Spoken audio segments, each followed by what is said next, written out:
Lynda Audio and Audible Studios present this unabridged recording of Air and Angels, written by Susan Hill and read by Sean Baker. Prologue. The river was crowded, and the lawns that sloped down to the river. There were young people everywhere, and the sun shone, as it properly should on such a scene, as it shines in stories, sparkled on the water and on the upturned young faces and the parasols, for parasols were once again in fashion.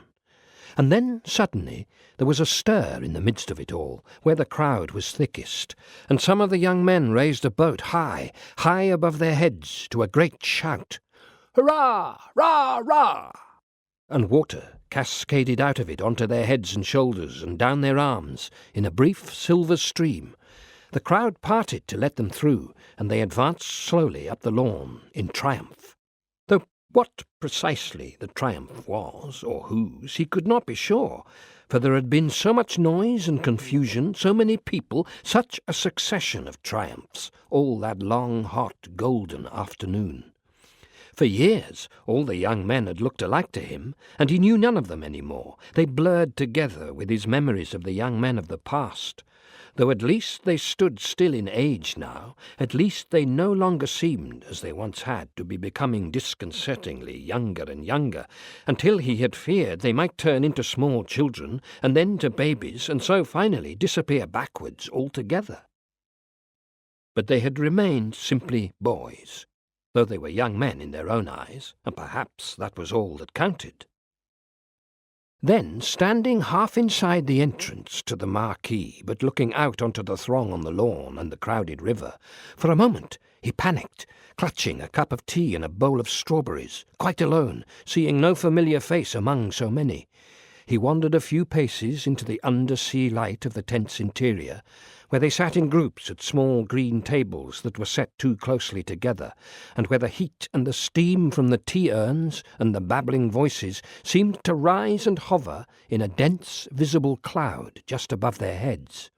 He fled and collided with others, pushing in through the doorway, and stopped, panicking again, trying to clutch onto the sense of his own identity and his reason for being here.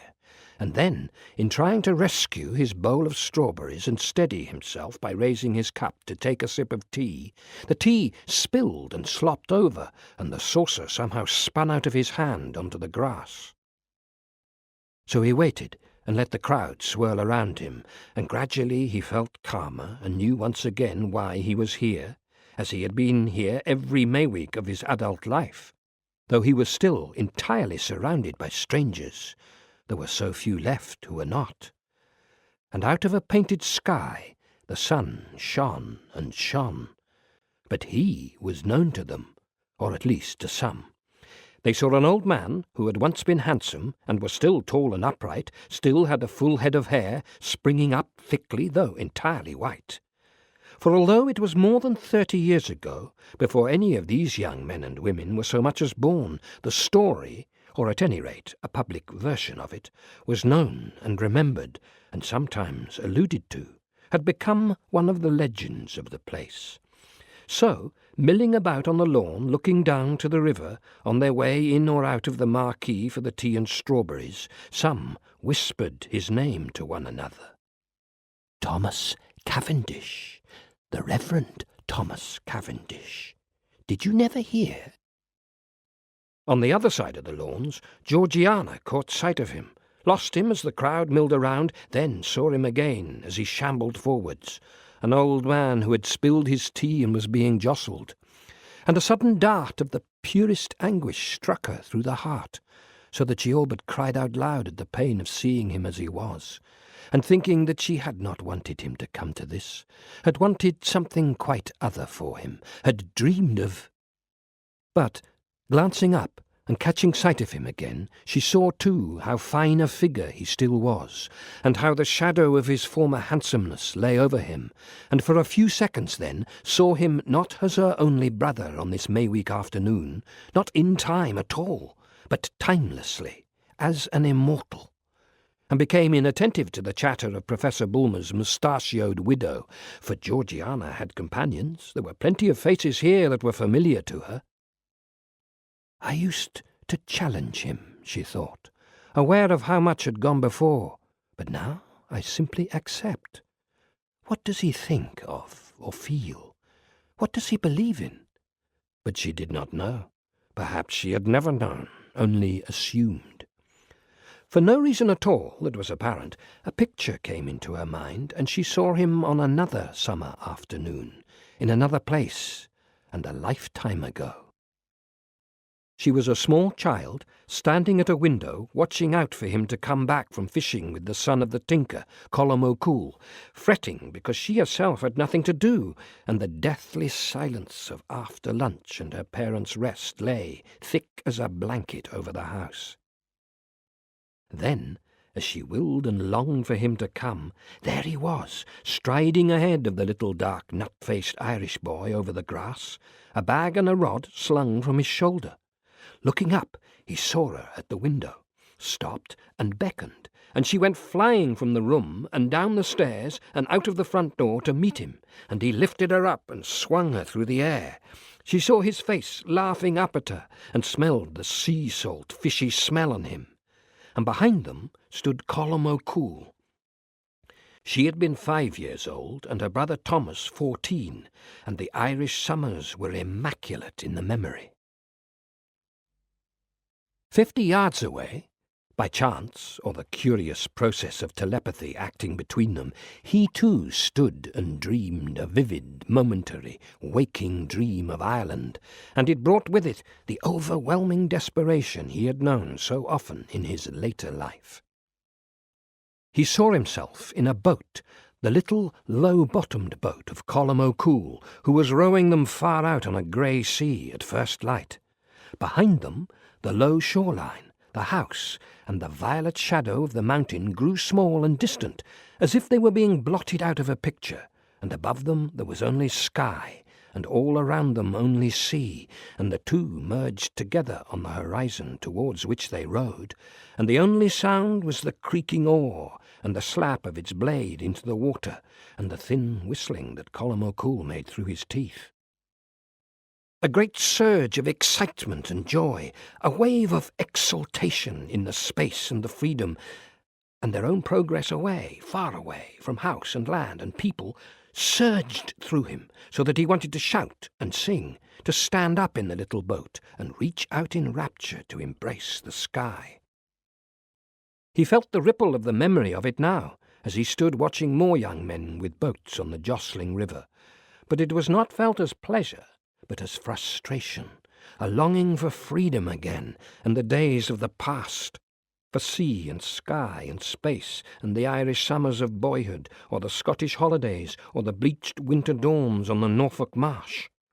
He felt rage at the cramping and confinement of old age, and of this low-lying, miasmic, oppressive place. From the river, more shouting. Puzzled, he stared down at a saucerless teacup and a bowl full of strawberries, a fruit he especially disliked. The professor's widow was chattering again. Talk seemed to issue from her as effortlessly as breath. "Yes," Georgiana said, and then, "No," and "Yes, indeed," but otherwise could be inattentive. From somewhere behind the white boathouse, music, a band. In a moment she would detach herself politely and go to him, for she wondered how he had ever come to be over there alone. He hated these occasions, had always hated them, but always came, even that first summer, after it all. She thought, I am keeping an eye on him, as if he were a small child, but he used to look after me. Brightly the band played on, and everywhere people were smiling. It was, after all, simply the most perfect day.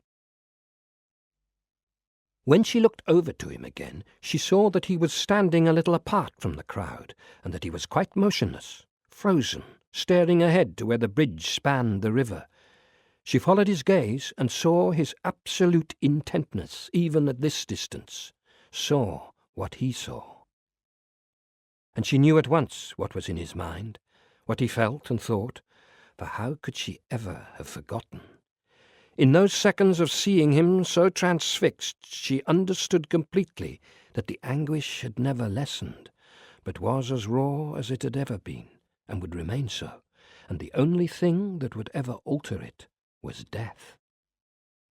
He had looked up vaguely from his saucerless cup and bowl of strawberries and seen her. The low bridge arched over the water, and the girl stood alone upon it. One hand rested on the rail, and the other held a parasol, for parasols were once again in fashion. Her hair was dark, and the white dress brushed her ankles. She was looking towards the boats, which were some yards away, so that her face was turned from him, and in the shade cast by the willows, she was completely still. It was her. Of course it was not. But the shock made him gasp for breath, and time went spinning out of control, and the past came racing like a wave up the lawn towards him, and broke over him, and he drowned in it. He felt Georgiana's hand on his arm, knew that it was hers, and let her lead him away, and did not once look back. After a while, the young woman on the bridge lifted her arm and waved to one of the laughing groups, and the picture was broken. And then she moved, ran lightly down, and was lost among them. But he did not see her. And in any case, who was she? His sister nodded and smiled and spoke here and there, saying goodbye. But he was far away, immersed in the past. In the cab home, driving between the high walls of the college buildings, softened by sunlight, he was quite silent, sunken into himself. She kept her hand on his arm, but knew better than to speak. In the quiet late afternoon avenue the shadows were long. There was no one about, and faintly from the backs the music of the band came floating, and the distant cheering. "I think we should like some tea, Alice." For earned tea really was not the same. But Thomas shook his head and went down the hall, and through the door that led to the conservatory, and closed it behind him. For some time after it had gone cold, Georgiana sat over her tea beside the open French windows that gave out onto the garden. Occasionally the house creaked in the silence. From the kitchen, a faint clang and the rolling of a saucepan lid across the floor. She thought, Alice is getting old along with us. She needs a rest. Perhaps she would really like to retire. But put the thought out of her mind at once, dreading change and upheaval, the whole business of beginning again with someone new, though in many ways Alice had become less than satisfactory. From the conservatory there was no sound. Perhaps he slept or dreamed his waking dream. But there was nothing that she could do for him. She could not go to him or reach him, had never. Trees lined the garden and stood stately at the far end of it against the sky. This part of the town was rich in trees, and just now they were at their fullest and freshest and best. The limes, the walnut, the horse-chestnuts, and the great dark heavy copper beech, whose branches swept like outspread skirts to the ground. She saw a table covered with a white cloth and laid for tea beneath it, and herself pouring cup after cup, and Thomas talking earnestly to one of the young men, pacing beside the flower-beds, and other young men sitting cross-legged on the grass, awkwardly balancing cups and plates, laughing too loudly at her jokes. Florence, elegant in grey, teasing them. But Kitty was not there, and the monkey-puzzle tree that she loathed. But they had never bothered to do anything about it. Now the lawn was empty. The young men did not come here any more, but she still took care of the garden. The flower-beds were stuffed with fat, pink, blousy peonies, and the rose albertine cascaded over the wall. The front of the borders needed attention. She would go out later, cut some of the flowers to fill a bowl, snip deadheads, and clip the whiskery grass. Fidget. But for now she sat on, looking out at it all, the picture in the frame, and thought of the other garden this morning, and Florence lying staring at it, but unseeing, unknowing, uncaring, and her skull pink and shining beneath the sparse, downy white fluff. What remained of her beautiful hair. Oh, and the home was the best place for her, the only possible place, that was clear. They fed her well. She had become quite fat. She, who had always had such a good, such a disciplined figure, though full, and set on a broad frame. Now the fat spread in flabby rolls, pale as raw dough beneath her chin. They kept her clean and moved her bed to give her a view of the other side of the garden and a glimpse of the street, people walking by. She had refused to get up for almost a year. But there was no love. Whichever way her bed faced did not interest her, and when she spoke, she raved and knew no one. "Why have you let this woman in here?" she said of Georgiana, and rang the bell furiously. "Get rid of her! Is it Christmas yet? Why did no one bring me breakfast? They let a cat in at night to pee on my bed. Thomas? Thomas who? My teeth ache." A home, Georgiana thought, leaving that morning, but not a home. Yet what else is there? Demented, senile, the woman who was Florence but was not Florence had to be cared for and protected from herself, and from matches and gas taps and boiling water and wandering out naked into the street. Remembering and trying not to remember, blotting both the past and that morning's visit from her mind, Georgiana wept, as she regularly wept, for the loss of her friend, and the waste, and her own helplessness, and guilt lay like lead in her chest. On the lawns that led down to the river, the crowds were thinning at last, though slowly, for people were reluctant to go, and so bring an end to the glory of the day. One by one the boats were brought out of the water and carried in. Somewhere, refusing to catch the eye of her mamma, lost in the centre of a group, the girl stood, her shoulder just touching that of a young man with a blonde moustache, her eyes shining with the thought of the ball to come and of dancing out of the marquee onto the moonlit grass. One of any number of pretty girls with dark hair and a white dress, the parasol folded now and put away. The band had stopped playing, but the sun, lower in the sky, still shone benignly, and there was no cloud to mar the perfect end to the perfect day. "I must get up," she thought. "I cannot sit here doing nothing," for she was very conscious of being the only one of them who still could do things, this or that, find some purpose in life. Yet she sat on, feeling her age more and more, thought where might it all have ended if it had not ended here, with my brother old and shambling and dropping his saucer and spilling his tea, and Florence angry and demented and all unknowing, unaware. And she herself spinning in circles of busyness and usefulness and sociability, for fear of the alternative. Looking up then, she saw that the sun had gone off the lawn, slipped down behind the monkey puzzle tree she had always hated. And Kitty? Part 1. Chapter 1. An afternoon in November. Mist rising off the water, water dripping from the trees, and the cobbled lanes and passageways greasy and treacherous. Not quite 4 o'clock, but already dark. Here and there, on the street corners, braziers, and beyond them, black shadows.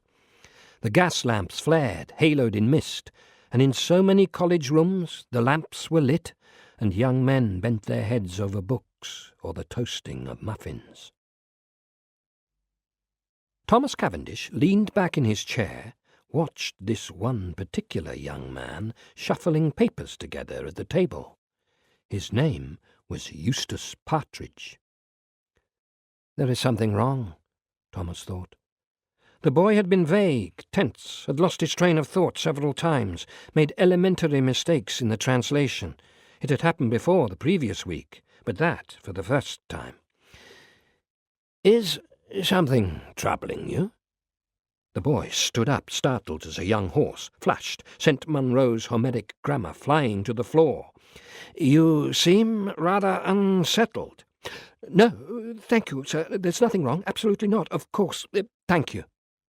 He darted a glance across the table, apologetically, Thomas thought, as if to say, "I am lying, and you know it, and there's nothing to be done. I'm sorry." "I'm sorry, sir." "Very well." He nodded his dismissal, and Eustace made for the door. "The boy has," his school high master had written, "one of the finest minds it has ever been my fortune to encounter. He is in every way exceptional." So he had arrived in the college, garlanded, the masterman scholar, and set fair to sweep the undergraduate scholarship board. A runner, an oarsman, and of alarming beauty, fair-haired, Grecian-featured. Thomas went to the window and watched him go at a half-run across the court and under the archway, and suddenly remembered another early evening standing looking out onto these buildings. The chapel tower, the court, the same horse-chestnut tree set in the middle of the lawn. The first evening. He had been surprised by the size of the rooms he was put in, had paced up and down the sitting-room and touched the furniture reverently, stood facing the blazing fire, and then with his back to it. The servant had brought a jug of hot water and a bowl, clean linen. "Dinner is at 7 in Horsa, and if you would care for a glass of sherry now." He had examined the books all round the room.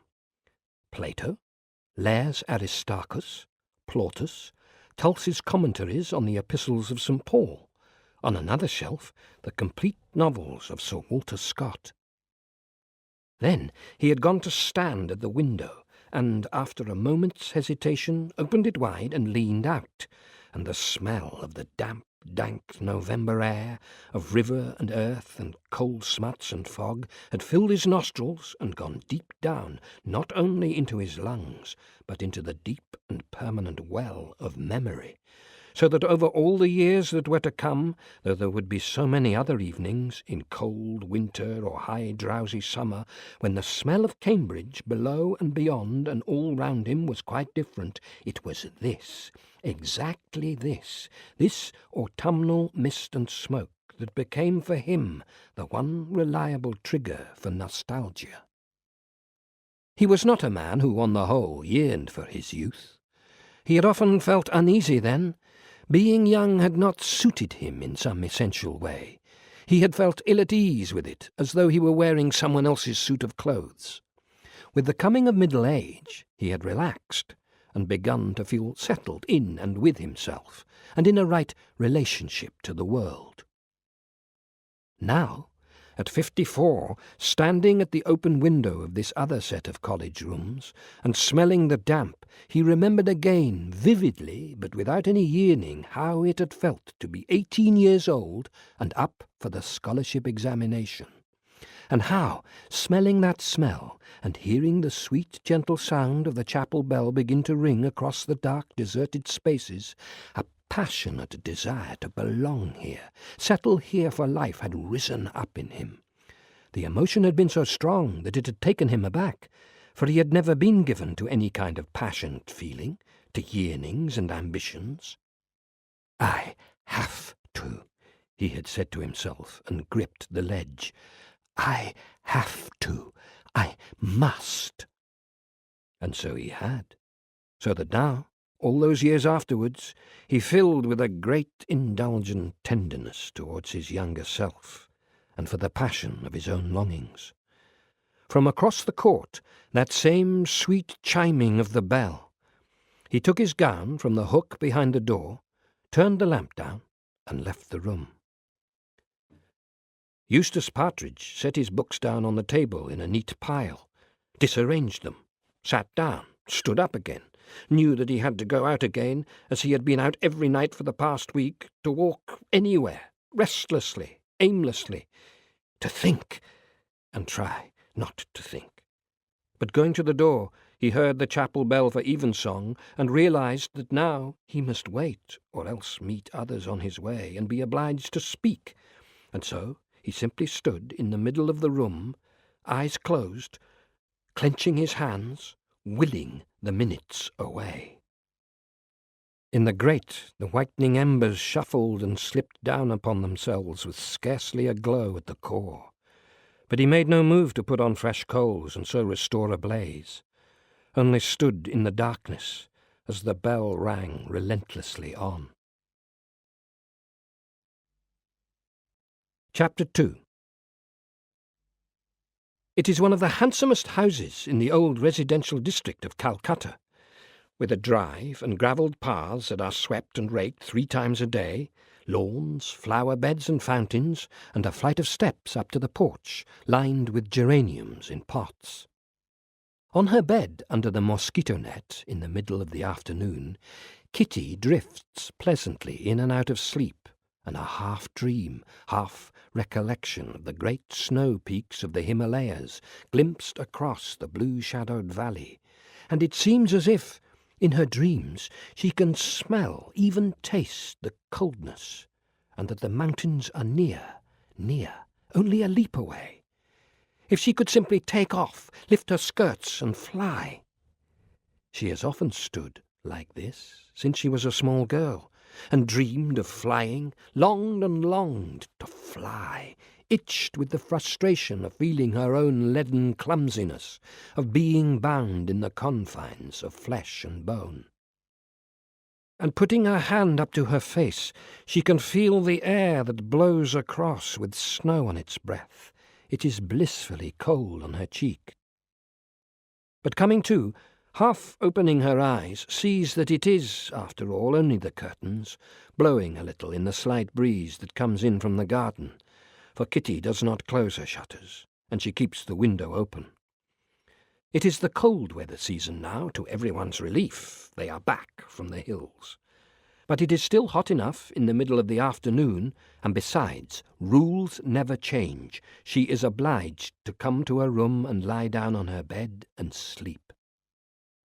Try to sleep, and it is pleasant enough to lie in her trance here and yet elsewhere. Everyone else sleeps, Kitty thinks. And yes, a corridor away, Lady Moorhead, fully dressed in coffee-coloured muslin with cream lace, sleeps nevertheless on her daybed, sleeps peacefully, deeply, stilly, and quite without dreaming, under the gently revolving fan. But her shutters are tightly closed, and the room is shadowy. In a more modestly proportioned room at the side of the house, as befits her station, though the Moorheads are kindness itself, they treat her with great respect, offering friendliness, if not exactly friendship. She had never been made to feel at all inferior, although, naturally, it is quite understood between them that she is. Not asleep, nor even lying down, but sitting quietly, pen poised over a letter she is writing. Miss Amelia Hartshorn thinks of the hills too, and with greater nostalgia and affection, because she knows she is unlikely ever to see them again. From somewhere just behind the house, a sudden wail, and then the brief noise of screeching, quarrelling voices rises and falls, and at once it is quiet again, and the heavy, sleepy stillness of mid-afternoon has scarcely been disturbed. Miss Hartshorn has almost learned to ignore such ripples upon the bland surface of everyday life, though always aware that the raised voices and screams and wails that may mean nothing more significant than a spat between the cook and the boy over utensils may equally well signify riot, sickness, madness, or sudden death. In her innermost heart, she is still terrified of this bright, passionate, impenetrably strange country. She has merely learned to overlay her fears with apparent calm and indifference. "The flower beds are very gay again," she bends her head to write. "They sow seeds one day, and it seems they are all but up the next. I am still unused to the sight of hibiscus and plumbago and bougainvillea, cheek by jowl with pansies, asters, petunias, and snapdragons." Kitty dozes to the plashing of the fountain beneath her window. But in the hills there is always water, the ceaseless tumbling of it, down between the tree trunks into the river that flows far below. And the river forms the background to everything, though after a day or two there one simply ceases to notice it. In the end, between the fountain and the slight stirring of the breeze, she does fall soundly asleep. Coming to her some time later, Lady Moorhead is taken aback by the extreme whiteness of her daughter's skin, its delicacy, but above all by the fact that she looks so young, so childlike again in sleep, and touches a finger to her cheek, and then bends to kiss her. Kitty stirs, but does not wake, and Eleanor Moorhead leaves the room quietly troubled and rendered indecisive all over again by the subject that has been so preoccupying her, and about which she had all but made up her mind to speak to Lewis that night. For what has flared up anew within her, fierce and fresh, is helpless love for her child, and the desperation of having Kitty, and only Kitty, as the focus of all her hopes and longings. In her room she sits again, without calling for the shutters to be opened, upright and tense, and thinks that time is cruel. It is a thought she is not particularly aware of having had in relation to herself before, so that the truth of it strikes her all the more forcefully. Chapter 3. The verger was lifting the taper to light the candles on either side of the altar, and as they sprang to life, so did Giorgione's great picture that stood behind it. Pools of light fell here and there on the sallow face of the potentate, and the nut-brown face of the shepherd upturned in adoration, and on the gilded offerings, and the serene young Madonna, the waxen-fleshed child, and the roseate cherubs. Outside the lighted areas, the remainder of the picture was in gloom, though it was a coloured gloom, deep brown and indigo, and the red-brown of old dried blood. It was a formal expression of religious sentiment, a glorious, distant thing. There was nothing personal, nothing intimate about it, and it neither invited nor repelled belief. It was simply a statement. Here, it said, is the Word made flesh. Bow down and adore. Only in the ecstasy of the expression of one kneeling figure of no importance, in the bewilderment and humility and rapture that transformed it from an earthbound human being to one potentially immortal, did Thomas ever catch a glimpse of the glory of it all. Only this obscure and shadowy corner moved him to more than dutiful admiration. Now, in cassock and surplice, seated in his stall, he looked up at it again and thought, "Yes, I see it. It is still there, and it will never fade or be unavailable to me. In that one face." The choir stood to sing the Magnificat. In the body of the chapel, a dozen worshippers kneeled in the dimness. But the music and the voices would be raised, the worship conducted, regardless of whether there were 8 or 800 in the congregation, and that pleased and satisfied him, that things were ordered as they should be.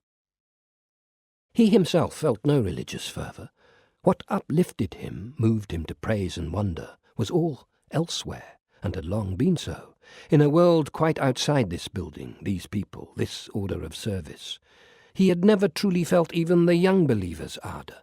He did not feel guilty about this. He was suspicious of the emotional. He had accepted what he had always been taught to be true, and had decided to commit himself to it. And in any case, it was all so much a part and parcel of the rest of his life, of his studying, his teaching and his official position in the college. He could not have told where religious belief and feeling began or ended, nor had he ever thought it necessary to brood upon those matters. The notes of music dropped, beautifully, clearly, separately, out of the air. "Now, Lord, lettest thou thy servant—" Only he regretted the loss of something, he could not have said what, some yearning, some pure spiritual ecstasy. "Like as the hart panteth after the water brooks, so panteth my soul after thee, O God." What he felt, here in this place, was a deep contentment, a sense of the rightness of things, and he thanked God with something approaching passion then for his own good fortune, for his life here within these walls, and for all the rest that lay outside them. And at once he felt a warm spurt of pleasure, thinking of the house, the conservatory, his study and what they contained, all waiting for him, and of the work ahead that was to be done, the new ideas that crowded in upon him daily. And all of this had been given to him in addition to the rest, and freely, and was more than he had any right to expect. The rumble of benches as they kneeled to pray. Thomas bent his head and closed his eyes, and behind them came, all unbidden, the image of the boy Eustace Partridge's secretive, troubled face. O Lord!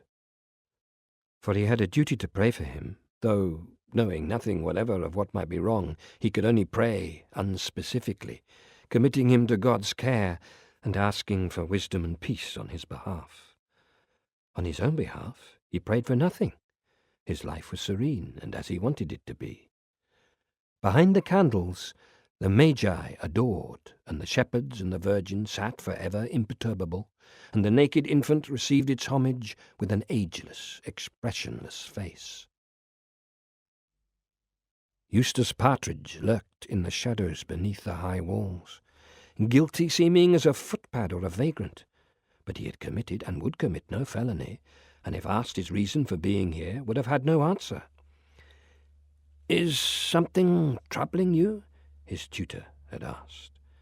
He wished he might have told him that he could unburden himself to someone, anyone, and so relieve this terrible waiting and not knowing, this tension and dread. But after all, what was there he might say? Nothing, for there might be nothing. It might not have happened, or be going to happen. His world might continue as before, and he would be reprieved. Or else there would be news, tomorrow or next week. Surely it could not be much longer than that. But he realized that he did not know, and was appalled at the extent of his own ignorance. Or else there might be silence, and silence would be as good news. He shook his head to clear the buzz of confused thoughts and speculations. He knew he should go back to his rooms and work or sleep, or else knock someone up, Hanson or Agnew Brown, and get drunk. But he simply went on standing in the shadows, in the mist and chill, like a boy who has broken a vase and run away, and dares not return home to confess. And that was how he was inside himself, as miserable, vulnerable, and frightened as he had been at the age of 4 or 8 or 13, whenever he had been faced with the prospect of having to see his father. For if it had all gone wrong, that was what he would have to do, face them all, one by one, or together, but worst of all, face his father. I am a grown man, Eustace thought, and yet it is still like this. Someone turned out of the college gateway and walked quickly away down the street towards the river. Eustace shrank back further into the shadows, but he thought that his tutor had not so much as glanced in his direction. In the end, he went back to his rooms and ordered up supper, and when it came, to his own surprise, he wolfed it down and was comforted by the warm food and drink, as an upset child is soothed by a bowl of sweet pudding. Georgiana, in her small sitting-room at a round table covered in a dark green chenille cloth, the light of the lamp encircling her, and the pile of papers in front of her. 10 minutes before, Alice had come in to see to the fire, which was burning sluggishly, as fires always did at this damp back end of the year. But then she had said, "No, Alice, thank you, don't draw the curtains," though there was nothing to be seen outside. Only she did not like to be closed in as early as this, to have the winter evenings seem any longer. She turned back to her work. "Bazaar," she had written. "Sale of handiwork. Subscription ball. Lantern lecture." Where she paused, wondering if it were true that the Misses Tufnell were really friends of Lady Leonora Fletcher, who had crossed Afghanistan by mule, and if so, whether she might be persuaded to come and speak about her travels in public. According to Florence, they knew her well, might even be on visiting terms, though someone else had doubted that they were more than acquaintances, and not even recent ones at that. And would people pay to come? "Donations," she wrote, and looked at the word, and felt depressed, thinking of all the hours of list-making and letter-writing. "Dear Duchess, I wonder if I might bring a cause with which I am closely associated to your kind attention." Well, it would have to be done, though perhaps she might manage to foist much of the letter-writing itself onto others. But it was a sure way of raising at least some of the money. At the meeting of the Committee for Moral Welfare on the following day, they were to be told exactly how much they needed, either to build a new house or, if that were to be too costly, buy and convert an existing property for use as a home for girls and unmarried women who were with child, to live in during pregnancy and confinement, and for the period immediately afterwards. Florence had found a manor house in a secluded situation in a village 7 miles outside the town. None of the others had been to see it. It was empty and slightly derelict. But Florence had been forceful about it for some weeks, and was sure to be even more forceful tomorrow, since the committee was meeting in her own home, which always gave one a certain advantage in pressing points. But others felt it would be more practical for the home to be established within the town itself. It had all been taking up much of Georgiana's time during the past months, and now that the project did at last seem to be coming to fruition, it would take up even more.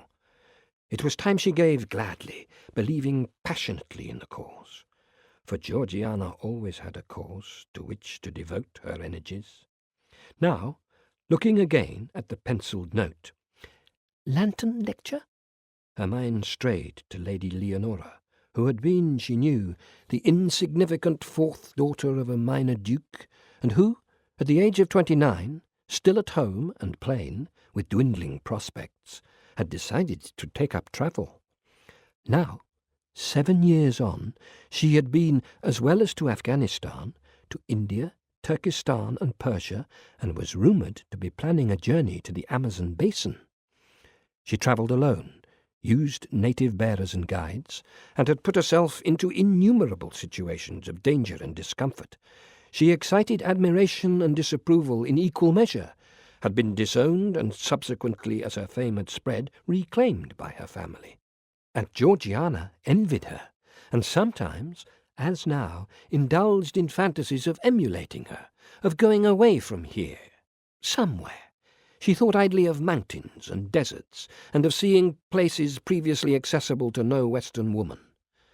And the mist closed in across the backs, and pressed up the dark garden towards the house, and the clock chimed 6 and then ticked softly on, and looking up, she thought that she must wash and change and then go to speak to Alice about a duck for tomorrow's dinner. The fire was beginning to glow a little at the core as she dreamed her brief dream, and all the time knew that she would do no more than take a walking holiday in Switzerland, if Florence could be persuaded. After supper she might go and talk to Thomas about the committee meeting, ask his opinion on the subject of the house purchase, for there were persuasive arguments on both sides, though she herself was inclining to agree with Florence that the young women would be better off cared for somewhere discreetly in the country, and then they might all 3 discuss it at dinner tomorrow. She wondered how she might broach the subject of dinner tomorrow to him, and so, tapping her pencil on the pile of papers as she sat in the light of the lamp, turned her mind to contemplating that. Thomas crossed the bridge and walked briskly down the avenue under the dripping trees, light of step and of heart. But behind him in the shadows had been Eustace Partridge, though he was sure that the boy had not seen him. He wondered again what might be wrong, and what he himself ought to do, and was mildly irritated by it all, liking the tenor of his life to remain even, and people to behave predictably. There was no one about. As he reached the corner, he stopped. Ahead, the avenue of houses set behind their drives and lawns, but beyond them the fields began, and just at this point there was something in the air, a smell of the open countryside, and a particular wind that blew off the far fens. That was what had made him pause, for he felt pent up on these lowering days of early dark, needed to get out under the wide skies and across the marshes. He closed his eyes, and the air smelled colder, fresher. One day next week, he thought, he could take the train on Friday evening and stay at Clawdon Quay, be up and about in the boat before dawn. Yes. As he passed the gate of the house 50 yards from his own, a cat came slinking out from the bushes and followed him. He stopped at once and turned on it, hissing, but he did not retreat, only stayed behind him and then began to weave around his legs. Thomas shuddered and pushed at it with the side of his foot, but the sleek, coiling body evaded his movement, and the eyes stared up at him without blinking. If he could have killed anything in his life, it would be a cat. He was not in any way afraid of them. He simply hated them for what they were and would do. Above all, he did not want a cat to follow him to his own house. In the end, because the creature sat down beside him and he could not get rid of it, he crossed the road and recrossed it some yards further up. Looking back, he could see the cat watching him, topaz-eyed out of the darkness. Georgiana, still sitting in the circle of lamplight beside the fire, heard his footstep and the opening of the front door, and started, and for some reason felt guilty. She did not like idleness in others, and was ashamed of being caught out in it herself. "But I was not idle," she said.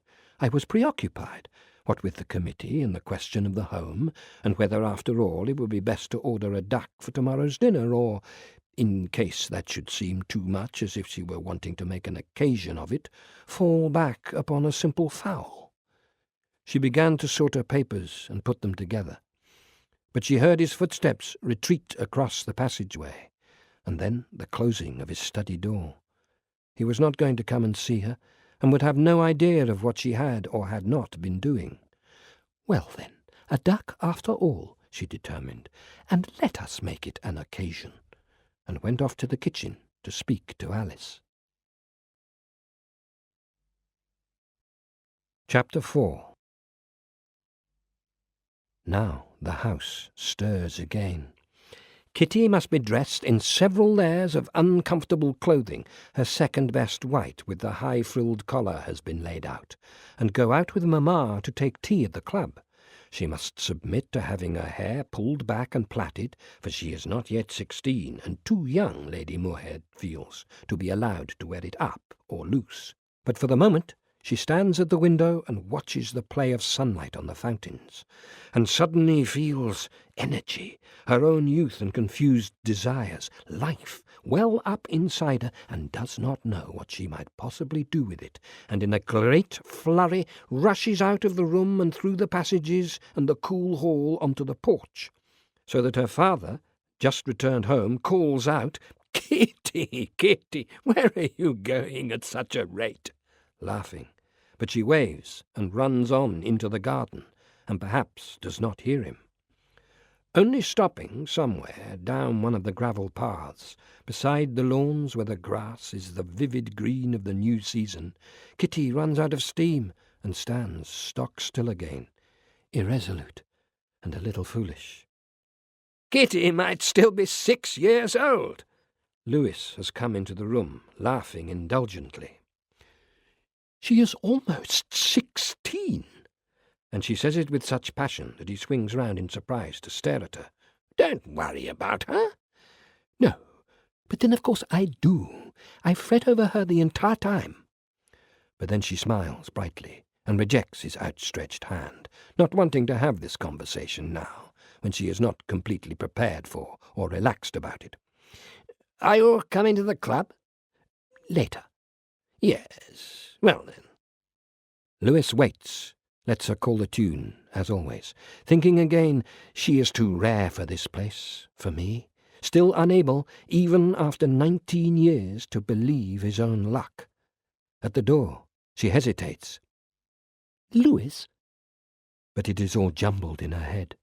Kitty, Her restlessness, which was plain for all to see, her being still a child and almost a woman, her cleverness, what ought to happen, what she herself wants, what Miss Hartshorn, and that was another thing, Miss Hartshorn. "And now we shall be late for tea." She turns away, and it is the same abrupt impatience of movement that he had recognized in Kitty, dashing down the steps. He shivers, taken for a second by an appalling dread of losing either of them. And it cannot be a cloud crossing the sun, for clouds do not stray in that occasional manner here. Chapter 5. It was quite a dark room, not large, and the conservatory led directly out of it. On 2 walls, his books, ornithology, with some geology and botany lower down, and, here and there, a little literature. But the theology and classics, tools of his daily trade, had no place. His maps were raked below a specially built table, on which he could spread them in a frame, and beside them the cabinets of birds' eggs, arranged beautifully in their drawers. Above, and taking up every other available space, the drawings and watercolours and the identification charts of all the pale, delicate sea-birds, graceful of wing and leg, the colour of pebbles and waves, of sky and cloud, shore and shell. Thomas stepped inside and closed the door, and for a moment stood quite still and felt the familiar satisfaction and pleasure and the absolute sense of his own identity.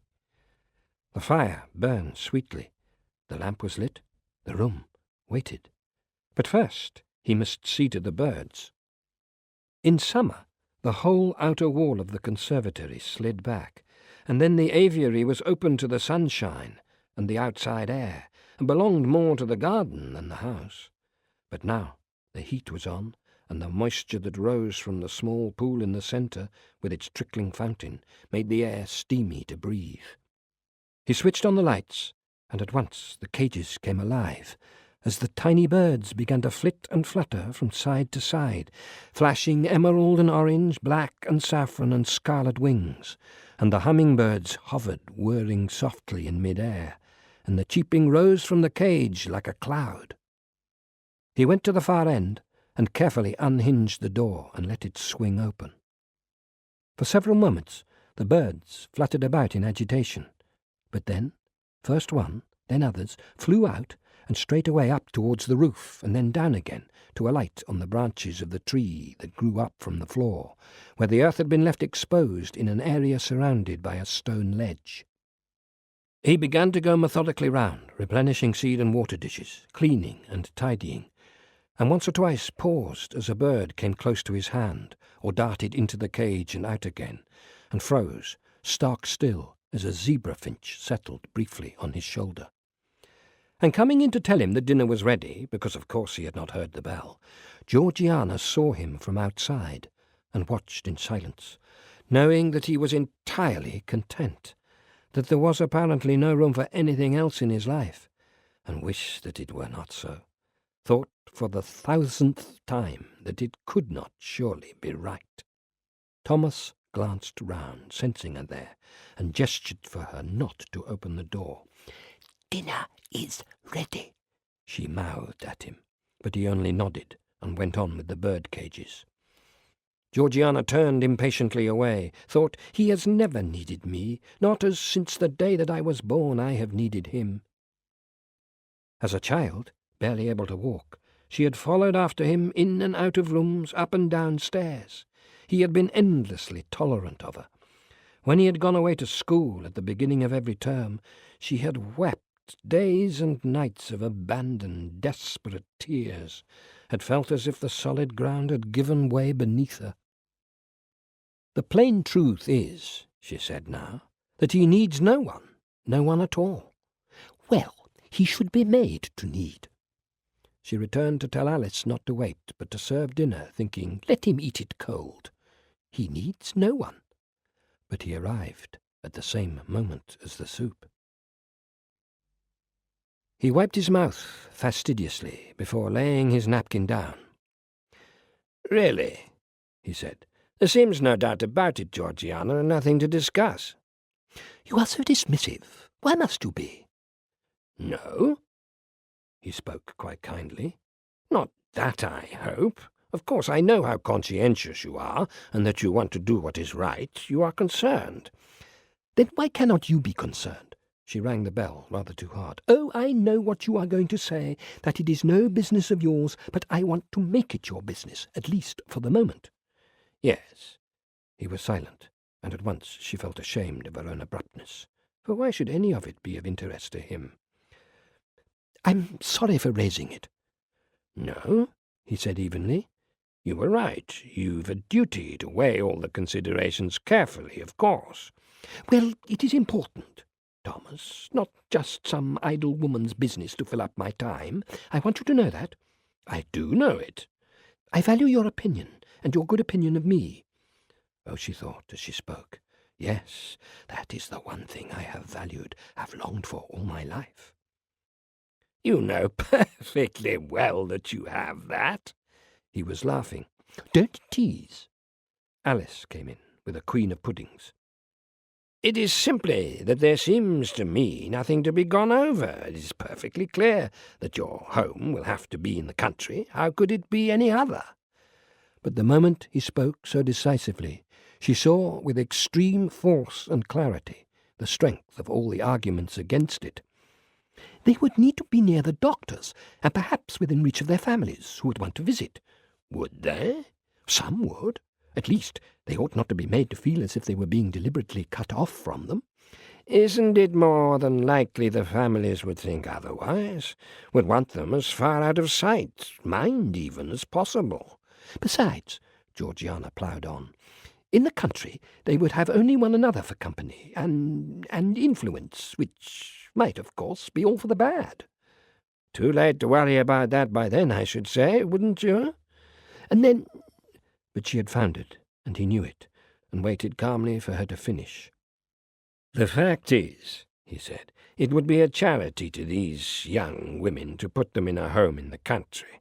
They would be spared the prying eyes and the malicious tongues. They might even salvage a little of their reputations by being out of sight until they can return. And besides, surely the air would be healthier." "Well, perhaps you are right. At any rate, I am grateful to you for letting me talk it over." "And you will talk it over again at your committee?" "It will have to be decided, yes, but most likely we shall have to spend too much of the time talking about money." Thomas got up from the table. "It is disturbing that the subject should have to take up anybody's time at all." "I dare say, but I'm afraid that human nature being what it so often is—" "Yes." "Are you going back to the study?" He hesitated. "Only so that I may tell Alice where to bring the coffee, and perhaps I may join you a little later?" For she had still not broached the other matter. Thomas nodded. "Whatever you wish, of course," walking briskly to the door. Out in the dark garden among the dismal rhododendron bushes, the cat which had made Thomas so agitated prowls, and will soon slip even nearer to his house, confident of mice, but also sensing rarer prey. And in other corners, other cats yowling for lust as well as blood. Out on the marshes miles away, 1,000 wild birds roost, secret among the sandbanks, the hollows, and the fidgeting reeds. But in India, the gaudy birds that are 2 a penny shriek and cackle all day and flaunt themselves.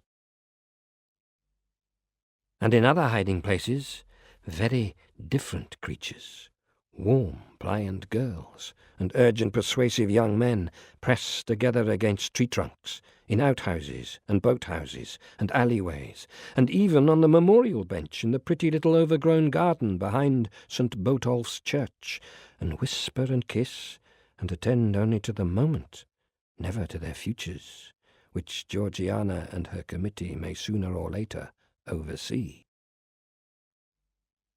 She did a thing that she had not done for years.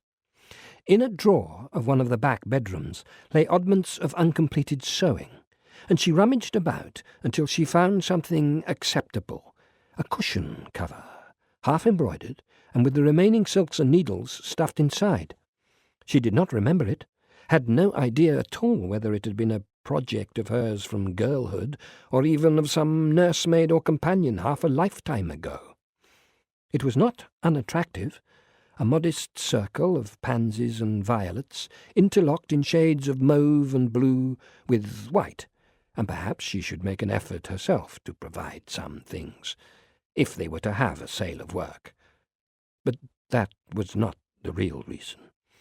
She felt awkward suddenly, wanting to sit with Thomas, wanting to talk to him, and to broach the subject of tomorrow evening, yet hesitant and embarrassed, fearful of his reaction. But how perfectly ridiculous, she thought. I am a grown woman intending to invite an old friend to dinner, and that is all. And took up the bag of embroidery and swept calmly through her brother's study and out into the conservatory. Only that, of course, was very far from being all. He sat in a basket chair in the shadows, the birds busy here and there secretly among the leaves. He said, "But you never sew. You are not that kind of woman." And what kind of woman am I? She might have asked. Or what kind of woman is it who sews? But did not, only threaded another needle clumsily, inexpertly, as he watched her, and set aside the consideration of what kind of woman she felt herself to be, aspired to be perhaps, until she was alone and brave enough to face it. Instead, she simply looked across at him and said, "I have asked Florence to dine with us tomorrow evening." "Ah, then I shall be dining in Hall." "Don't be ridiculous."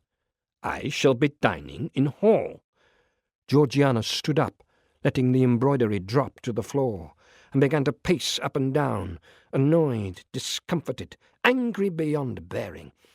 "Please sit down. You will agitate the birds." "How can you be so churlish? How can you be so ill-mannered?" "You had much better sit down again and try to be calm." "Florence is my friend. She has been a very good friend to me." "I know it, and I am glad of it. I would not have it otherwise, naturally. But you know perfectly well that I will not tolerate your machinations."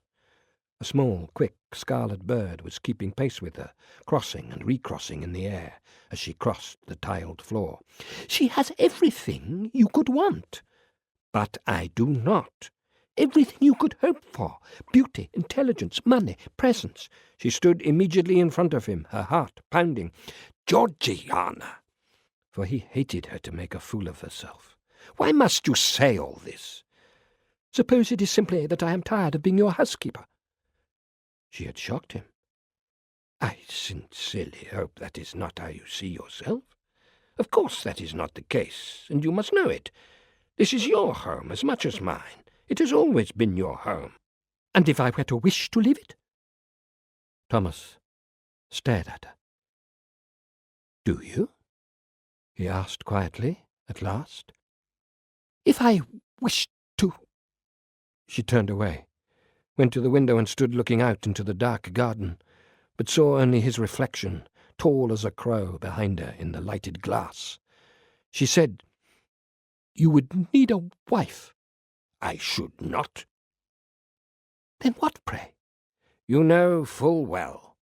"Oh!" She spun round, furiously impatient. "Oh, yes, I know. Those college bachelors, old men, soup-stained." She left, and the embroidery lay where it had fallen to the floor until the next morning, when Alice picked it up and returned it tidily to the back bedroom drawer, and it was never touched again. And after a while the little birds settled, the agitation over.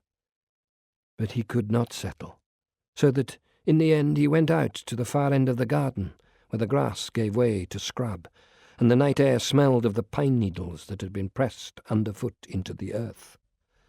And the cat slunk back into the deepest shadows, and was gone, and he had never been aware of its presence. Georgiana, getting ready for bed, felt battered by emotions that washed up against her, receded, broke over her again. She was annoyed at herself and angry with Thomas, embarrassed and frustrated, but the strongest feeling was of shame and the loss of pride. She too was unsettled, went to the window and opened it, closed it again, fidgeted in drawers, brushed and rebrushed her hair. Above all, she did not want to forfeit his good opinion of her. That mattered, as it had always mattered, more than anything. "But how should I go about things?" she asked of her mirror image, holding the brush for a moment in mid-air, and felt herself to be inept at the business of life, unable to grasp the subtleties of it. "I am clumsy at it, like some gauche girl. What I want is his happiness, their happiness. I want what would surely be best for them both." But at once saw through herself and her own manipulations. She turned out the lamp and lay, wide-eyed, and suddenly, bleakly, she saw them, all three, as barren forever, dry, joyless people, and saw them as growing old like it, too, to no purpose, while the girls they were so conscientiously feathering a nest for. But she knew it would not be as comfortable as that.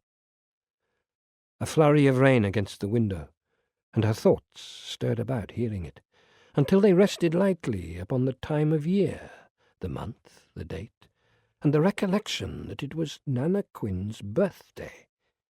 91? 2?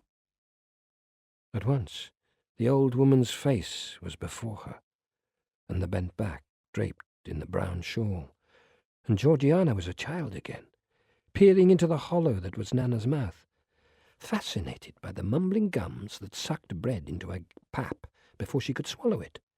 She could smell the smell of her, a rich, peaty, fleshy smell, not scented like that of her mother, or acrid like the maid's. And thinking of her, in that beloved place, she was at once entirely happy, cocooned again in childhood, hearing the lapping of the water on the shore outside, and the soft sweep of the rain, with Thomas asleep only a room away, and his promise to take her to see the swan's nest to hold fast to. Smiling, she fell asleep, and did not for one moment think of saying any prayer. But hours later, Thomas prayed, read the divine office dutifully, and then the 104th psalm for his own pleasure, and the words were sonorous to him, and steadied his mind and heart again at last.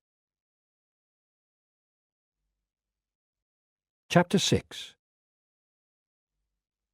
The Committee for Moral Welfare was touring the house in the country, led, upstairs and down, in and out of rooms, by Florence, who had organised it all. There were 7 of them, and Dr. White Simon, co-opted for the morning for his professional opinion. "Bedroom." Florence strode along a narrow corridor, pushing open doors with the ferrule of her umbrella. "Bedroom? Bedroom?" They had been maids' attics and perhaps a nursery, too. Wooden bars were nailed across the windows. "It smells very damp," someone said. Yes, Georgiana thought. Damp, mice, decay. Aloud. "Must they be made to feel they are coming to a prison?" Florence turned and cast one of her most brilliant smiles over her shoulder. She wore a silver-grey coat, tight-waisted, with a full skirt, and her deep red hair coiled and piled elaborately. She said, "Well, of course, we would be completely refurbishing it all," with a sweep of the hand. "But how much might that cost?" Miss Quayle, the rich brewer's daughter. "It needn't be prison-like, but we are not providing them with an hotel. There is a back staircase, of course, down to the kitchen," and Florence moved them all on, and Miss Quayle's voice came back up the stairwell, peevishly complaining. The dust settled. Georgiana hung behind in the long attic, and tried to see it with more hopeful eyes. Freshly painted, light, airy. Beds with white coverlets, she thought, a cabinet each for possessions, and the little cribs. Beyond the small, barred, dirty window, the flat, flat countryside, field after brown field, without dip or undulation, or the softening shelter of any trees, and the dun-coloured sky reached down to meet the land at the horizon. She imagined it here in February and March, the wind cutting across the flat land and into the house through every crevice, the low, heavy-bellied clouds, the rain, rain, rain. There was a drive, overgrown with weeds and a scrubby hedge, and the gardens were a ruin of nettles and thistles and the remnants of a few hollyhocks, shrivelled and blackened in the damp, cold air. Beyond the house and drive, the lane, leading to a straggle of cottages a mile away. She felt total despair in the place, the situation, and in what they were planning, despair for the young women who might come here. A tiny spider let itself down on its spinning thread in the air in front of her face. What would we be thinking of to bring them here? It is desolation. She heard Florence's voice below, energetic, persuasive, and saw her married to her brother, installed in their household, dominating them all. Saw, too, how handsome they would look, admired across rooms together. While the world unrolled, tantalizing, before her. But in the yard at the back of the long grey house, among the broken paving stones and the old roofless stables, the miasma of depression and disillusionment clung close to her as cobwebs again, and Florence's enthusiasm and determination could find no chink to penetrate. We are barren, Georgiana thought, and I would never dare to go. From the doorway of the cottages, labourers' wives and solemn children stood frozen still and stared at them as they drove by, back towards the town. Florence and Georgiana sat side by side in cocoons of separate thought, looking out at the November fields, while in Dr. White Simon's carriage the talk was vigorous and all of money. Florence's mother, old Mrs. Gray, sat in the window seat and ate fruit muffins and read the newspaper through a strong magnifying glass brought up very close to her face. Rain curtained the backs. A cobbler had been brought to trial for murdering 7 women after tattooing them with an awl. Evidence of the mesmerizing charm of the man, as well as details of some of his extraordinary habits, was given by his wife and 2 other women who had been his mistresses. It was all remarkably absorbing, and she was confident of remaining uninterrupted, for the outing of the Committee for Moral Welfare would doubtless be followed by yet another meeting somewhere, yet more talk. Their house was one of the handsomest and best positioned in the town, and very much too large for them. They had been moved into it after the death of her husband, the former warden, possession granted by favour of the college until some future unspecified date, which she took to mean once she herself was dead. And Florence, then? 2 grown men walked along the path towards the bridge in gowns, without coats or umbrellas, heads inclined together, talking. Philosophy, she thought, or Thucydides, or inorganic matter. It was all talk here. She had lived in Cambridge for more than half a century, and it had never ceased to interest her. But she had never been happy, never belonged, only made the best of it and pursued her own thoughts, and looked round occasionally in bewilderment at finding herself here at all. Passion, she supposed. Love. Yes, that was what had brought her. She remembered a passion that had made one a foreigner to oneself, and then one awoke in a strange country. But at least the rain had always been familiar. She had grown up in a castle in the Scottish Highlands, remembered mists and mountains, and travelling great distances in extreme cold, discomfort and excitement to other castles, to eat huge meals and dance reel after heady reel. And solitude, the open air, and rain without cease. He had been a visitor to neighbours 60 miles away. Within a week he had proposed to her. 2 months later, during his next vacation, they were married. She had scarcely been back. Now she rang the bell for a second pot of tea. At the Old Bailey, the trial of the cobbler had been adjourned. He had sat, head up and defiant, throughout the evidence of the 3 women. Passion, she thought. Passion. She would not have wished to end her life in this place, nor chosen to have her only daughter married and widowed and in possession of a small fortune by the age of 21, without, apparently, having known anything approaching passion. And now, how would she get through the rest of her life? The cataracts made her eyes water. She was obliged to put the newspaper down, and after that simply to look out of the window at the rain. But she had been an onlooker all her life, and so found it no hardship. The day passed. The rain fell. There were no visitors. At 7 she rang the bell and said she would take an egg on a tray, as it seemed clear Mrs. Bowring would not be in to dinner. Beside himself with dread and the tension of waiting, unable to work or sleep or to unburden himself to anyone, Eustace Partridge took a train to London. He had no idea what he might do there. As they passed out of Cambridgeshire towards the end of the afternoon, the rain and a shaft of late sunlight gleamed on the back of a pheasant, flurrying out of a hedge bottom into a field, and seeing it, he longed to be out, striding on up to the ridge, his fingers tighten on an imaginary gun. It was the only thing that he shared now with his father, though usually they merely walked and stood and shot and called up the dogs. There was never any conversation. But that did not trouble the Major. He had no idea if he would ever be allowed to go back there, no idea at all of what might happen to him and to his future. He had been a disappointment enough, refusing to go straight from school into the army. When the letter of acceptance and congratulation had come from the senior tutor of the college, his father had held it at arm's length. "Cleverness," he had said, "cleverness is all very fine, and what about the rest of it?" Cleverness, but that would not save him now. He had not been so very clever. If. His troubles buzzed about like bees trapped inside his skull. Outside, the afternoon dwindled away to nothing. By the time the train reached London, it was dark. But in London there were street lamps, and there was noise. There were people going about with a purpose. Cabs. He took one as far as the West End and began to walk down towards Piccadilly. In his college rooms, a letter, come by the late afternoon post, lay on the oak table, awaiting his return.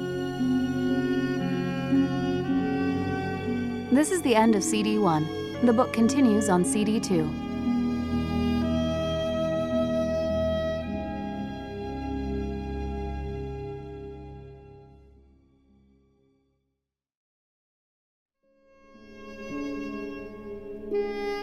CD 2.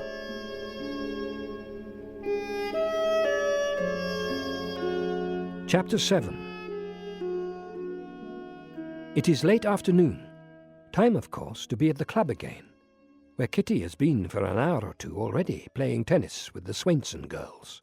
But Lady Moorhead has been out visiting and only just arrived. And Miss Hartshorn does not come at all. She feels uncomfortable at the club, unwelcome, though a point has always been made of welcoming her. Out of place, though a place has always been found for her at once. She stays at home, making notes at a wicker table in the shade of the veranda, a pile of books at her side. Tomorrow she intends to continue their study of the Lakeland poets. "Kitty is much admired." Lady Moorhead turns her head in surprise. She is drinking a glass of iced tea, sitting beside the sub-collector's wife. "Kitty?" She looks over towards the courts. "They have so much energy." The girls do not play well, but they play with tremendous enthusiasm, flinging themselves about in every direction after the most hopeless of balls, to shrieks and peals of laughter. "You have not been watching as carefully as I have." Eleanor Moorhead follows her companion's gaze to where one of the handsomest of the young officers is standing, viewing the game. "He has been all eyes for Kitty." "What nonsense." "Well, I shouldn't dismiss him. He is very highly thought of. His name is Penderley, and he is a viscount." "And Kitty is a child. No young man should be looking at her at all." "Oh, don't worry, my dear. Kitty has not noticed." I should hope not. If he does not turn away soon, I shall have to go over and speak to him. But as she says it, several more young men arrive, and he does move to join them. There, not so much as a backward glance. So that is that. Well, she will have plenty of rivals after tomorrow. The fishing fleet is due. Oh, such a vulgar expression. Accurate, nevertheless. The women smile. Marjorie Marchmont has only sons, and so is blessedly free of the problems of finding eligible young men for daughters to marry, for that is the purpose of the return of the fishing fleet of young women, come out from England for the winter to visit their parents, and in the hopes of making a good catch. Of course, there is no harm in having a girl marry and settle rather young. Now, here they are, all hot and excited, and you are to stop this talk. I am being teased, thinks Eleanor, and I cannot take it, not about Kitty. And looking at her as she comes up, flushed and with her hair all anyhow, says, "Oh, but she is quite beautiful," and her heart almost stops. Child, now sit down quietly and have some tea. You are steaming like a pony, and it is not at all becoming. Kitty laughs and sits down at her mother's feet in a cloud of white muslin and shining hair. It is all so much fun for you girls nowadays. Kitty stares at Mrs. Marchmont, but says politely, after a moment, "Oh, yes, of course it is great fun." Yet the life seems suddenly to have gone out of her, and her eyes are far away. In the notebook that lies beside her, Miss Hartshorn has written, "Poems referring to childhood, poems founded on the affections, poems of the imagination, the period of—" Here she has laid her pen down. It is quiet. There is only the soothing play of the fountain some distance away. She feels more relaxed and more accepting of this place, and of her own being here than ever before. She supposes it has to do with her decision, for she is to leave, though neither Sir Lewis and Lady Moorhead nor Kitty yet know it. She has only written of it to her friend in Warwickshire. She has almost fallen asleep. From the kitchens, a gentle, rhythmic crooning, like an ayah's lullaby for a baby. But there is no ayah, and no baby. It is the cook's old blind grandmother, who sits outside all day rocking herself and alternately dozing and singing. And the singing weaves itself into the half-dream Amelia Hartshorn is having, and is aware that she is having, and gradually even the continual alarm bell that has gone on ringing deep within her without pause ever since she arrived in India is, if not stilled, at least grown so muffled and faint that she feels safe enough to pay it no attention. Then there is something, the slightest sound, a shadow falling across the grass. She opens her eyes, and it is as though she had been turned to ice or stone with fear. The Syce stands a yard or two away from her. He has come up, barefooted, soft as a panther. Her mouth and throat are paralyzed. All of her horror and loathing of India, her revulsion from its sights and sounds and smells, and everything she has ever heard and believed about it, every rumour, whisper, story, superstition, rises up within her like a terrible bile. Only, because she is paralyzed, it sticks in her gullet and cannot be vomited out. His eyes are upon her intently, and yet somehow not quite upon her. She sees a glaze over them, and a wildness in them. She remembers the times she has spoken to him sharply, imperiously even, though it has only been in brave imitation of those around her, as she has tried desperately to behave in the proper way, even while knowing that it will never be natural to her. For she, too, is in the position of a servant, and the servants know it. The garden is silent. The singing has stopped. The man stands, absolutely still, and now she sees that he has something in his hand, a stick or a club. She stares in fascination at his long brown naked foot, which is slightly raised, as though he is about to step forward, wonders, in a strange, tranquil way, if this is to be her last sight on earth, this one man's foot on the grass of Calcutta. For surely he means to kill her. His body quivers with intent. Yet they are in the open, outside the house, and it is broad daylight. But there is no one about, and the shutters are closed. She imagines hidden eyes gleaming between the chinks. Perhaps they know. Perhaps it has been long planned. All this goes through her head in the frozen instant before the syce leaps, lunges, his arm raised, and brings the wooden club hard down. She hears the slight swish through the air. Behind her head, the snake drops from the veranda, stone dead onto the grass. The man grins, a great white grin of triumph and pleasure. Chapter 8. For more than a week it had rained. The river was swollen and running fast. The backs and the towpaths became flooded, so that it was quite easy for the girl to wade into the water and drown, a little before midnight. The body was found at dawn by a ferryman. It was caught by the dress in the waters below the mill and washed to and fro, and the dress clung close to the girl when the grappling hooks dragged her to shore, and clung, too, to the swelling of the child that was within her. She had been the daughter of a drayman living in a yard at the back of Silver Street, as the local newspaper, to Mrs. Gray's edification, reported.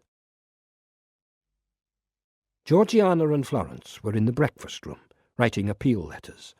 The whole table had been cleared and given over to it, but Alice had brought a tray of tea and buttered biscuits, and the evening paper, which made an excuse for a respite. And so, reading the paragraph over Georgiana's shoulder, Florence reached out and tapped it with her finger. "It is for that," she said with passion. "It is so that poor, wretched girls do not have to do that in their desperation. That is why we are here, and why we must raise the money." For the general response of the committee to the house in the country had been rather negative, and now they themselves were growing weary of writing the ingratiating letters, with the endless rain pattering on the windows. The room was stale. It did not seem to have come fully light all day. Georgiana asked, "How is Mrs. Gray?" "Oh, Mother has gone to visit some poor old woman in the cottage hospital. She is dying, I think. Her husband was one of the college butlers in their day, and then she is to pay a call on some newlyweds just returned from their honeymoon tour. Vita Phipps's daughter. She will enjoy that. She will scrutinize them." "Then you will stay for supper?" They looked at one another, and the glance held for a moment, but Florence only said, "Thank you," very smoothly. "That would be pleasant." "Well, it would mean no need for any more interruptions. We can go on with the letters until just before." "Yes," Florence said, "so we can." But she stared out of the window and made no move to sit down at the table once more. They had been watching the painted bunting, which had head feathers of a clear and most exquisite blue. It had come forward to sit on a branch, very close to them. But now Florence had left the conservatory and was standing again in the study.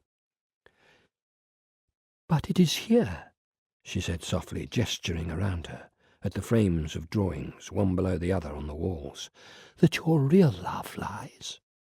Thomas stood in the doorway. "The seabirds, yes." "And is your catalogue near to completion?"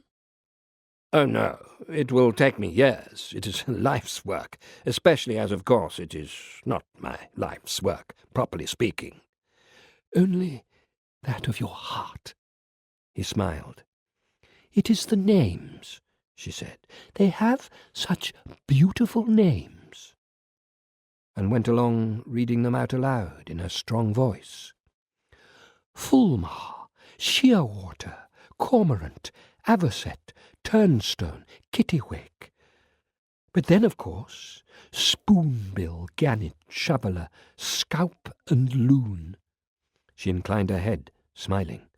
Thomas crossed the room and opened one of the chests. Look at these. They are new to me. They came from London quite recently. The portfolio, tied with black tape at all four corners, contained several dozen watercolours of the whole seabird placed centrally, and sketched in around it details of wing and beak, nest and egg, and individual feather, together with a silhouette of the bird in flight. They were delicate, painstaking, opalescent in the beauty of the pale colours and fragile pencil lines. Georgiana, stepping into the room, saw the two of them framed together, heads bent, beside the lamp, and would have turned away again, leaving them alone. But seeing her, Thomas stepped back and gestured to her to come, and so the picture was broken. She said, "You have never shown these to me?" "No."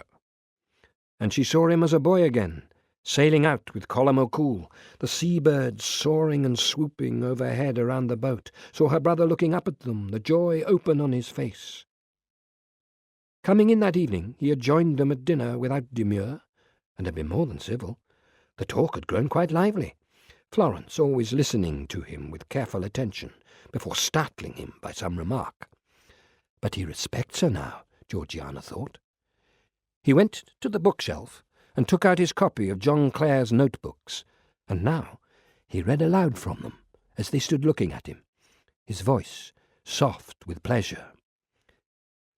"The bittern, called here around the butterbump from the loud noise resembling that word, haunts Whittlesea Mere, lays in the reed shawls, about the size of the heron, flies up right into the sky morning and evening, and hides all day. It is all very fine to play the scientific scholar." He looked down in reverence at the book. "John Clare was not a scholar, but I would give my arm to set it down as he does. And yet it is clear." He tapped the page. "The observations are exact. It is all here." Passion, Florence thought, hearing him. It is simply that. And at that moment completely understood and respected him, and recognized the truth about him too.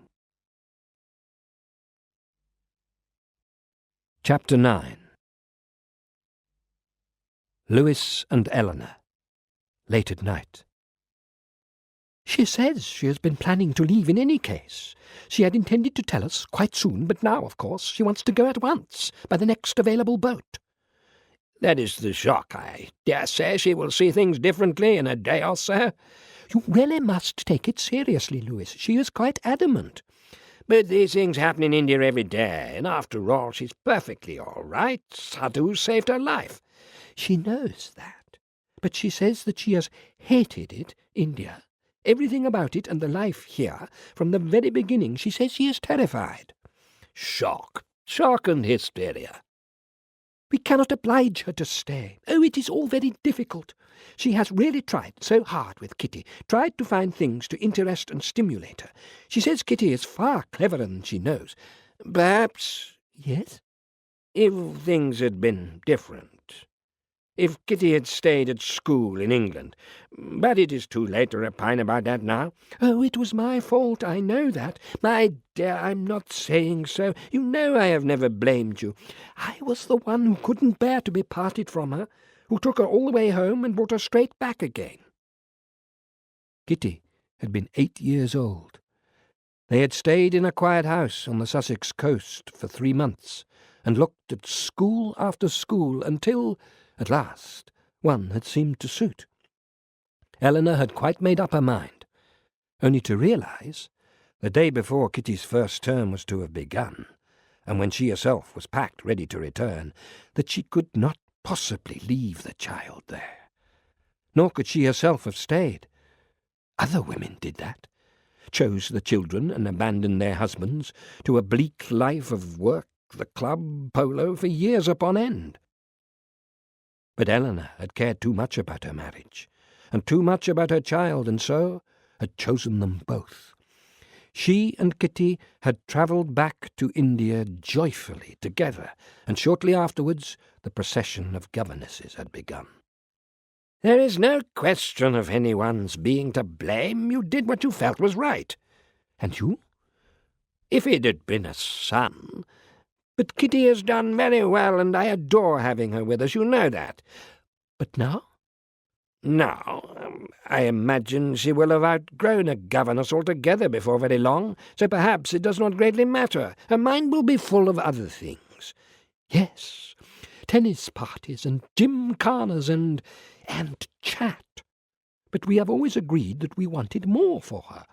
Well, I am not sure that I want a blue stocking for a daughter, and I do not want a butterfly. Well, I imagine if Miss Hartshorn seriously intends to leave and you think it best, we will find a replacement. Yes, perhaps that is the answer. Have you something else in mind? Kitty is so unsettled just now. You must surely have noticed. Her head is full of dreams. All 15-year-old heads are full of dreams of one sort or another. And I do not want to have it turned too soon by some young man. She is very pretty. Well, it will be turned sooner or later. Perhaps she had better get used to it. There has to be more to her life than I have had. But she does not say it, and it is not so clear as that. She herself has been happy, has wanted nothing more. Uneasy with the way the conversation has turned, he smiles, comes across and puts his hands on her shoulders, says, "But I dare say when Miss Hartshorn has calmed down she will decide to stay here after all." For a moment she is almost blinded by rage at his obtuseness. Amelia Hartshorn lies, stiff, still, wide-eyed. From the garden, through the shutters, the night sounds of India. And through her head, reeling endlessly, silently, terrifyingly, the events of the previous afternoon, every detail seen, heard again, every fibre of her body reacting over and over. They have been kindness itself. Lady Moorhead has sat with her, listened, murmured comforts. The servants have brought fruit and iced tea, tiptoed about. And Versailles saved her life, of course. And it is over. Perhaps they will not sympathize with her for very much longer. It happens every day here, after all. And through it all, she prays. Prays with a fervour she has not known herself capable of. A single-minded desperation. Prays for a place to be found for her on a boat soon to be gone from here. Prays for home. She cannot sleep, and so will not dream. But beneath the endless repetition, running through her head, is home, England. She catches glimpses of it and tries to grasp them, but they fade. India is more powerful. India overcomes and obliterates.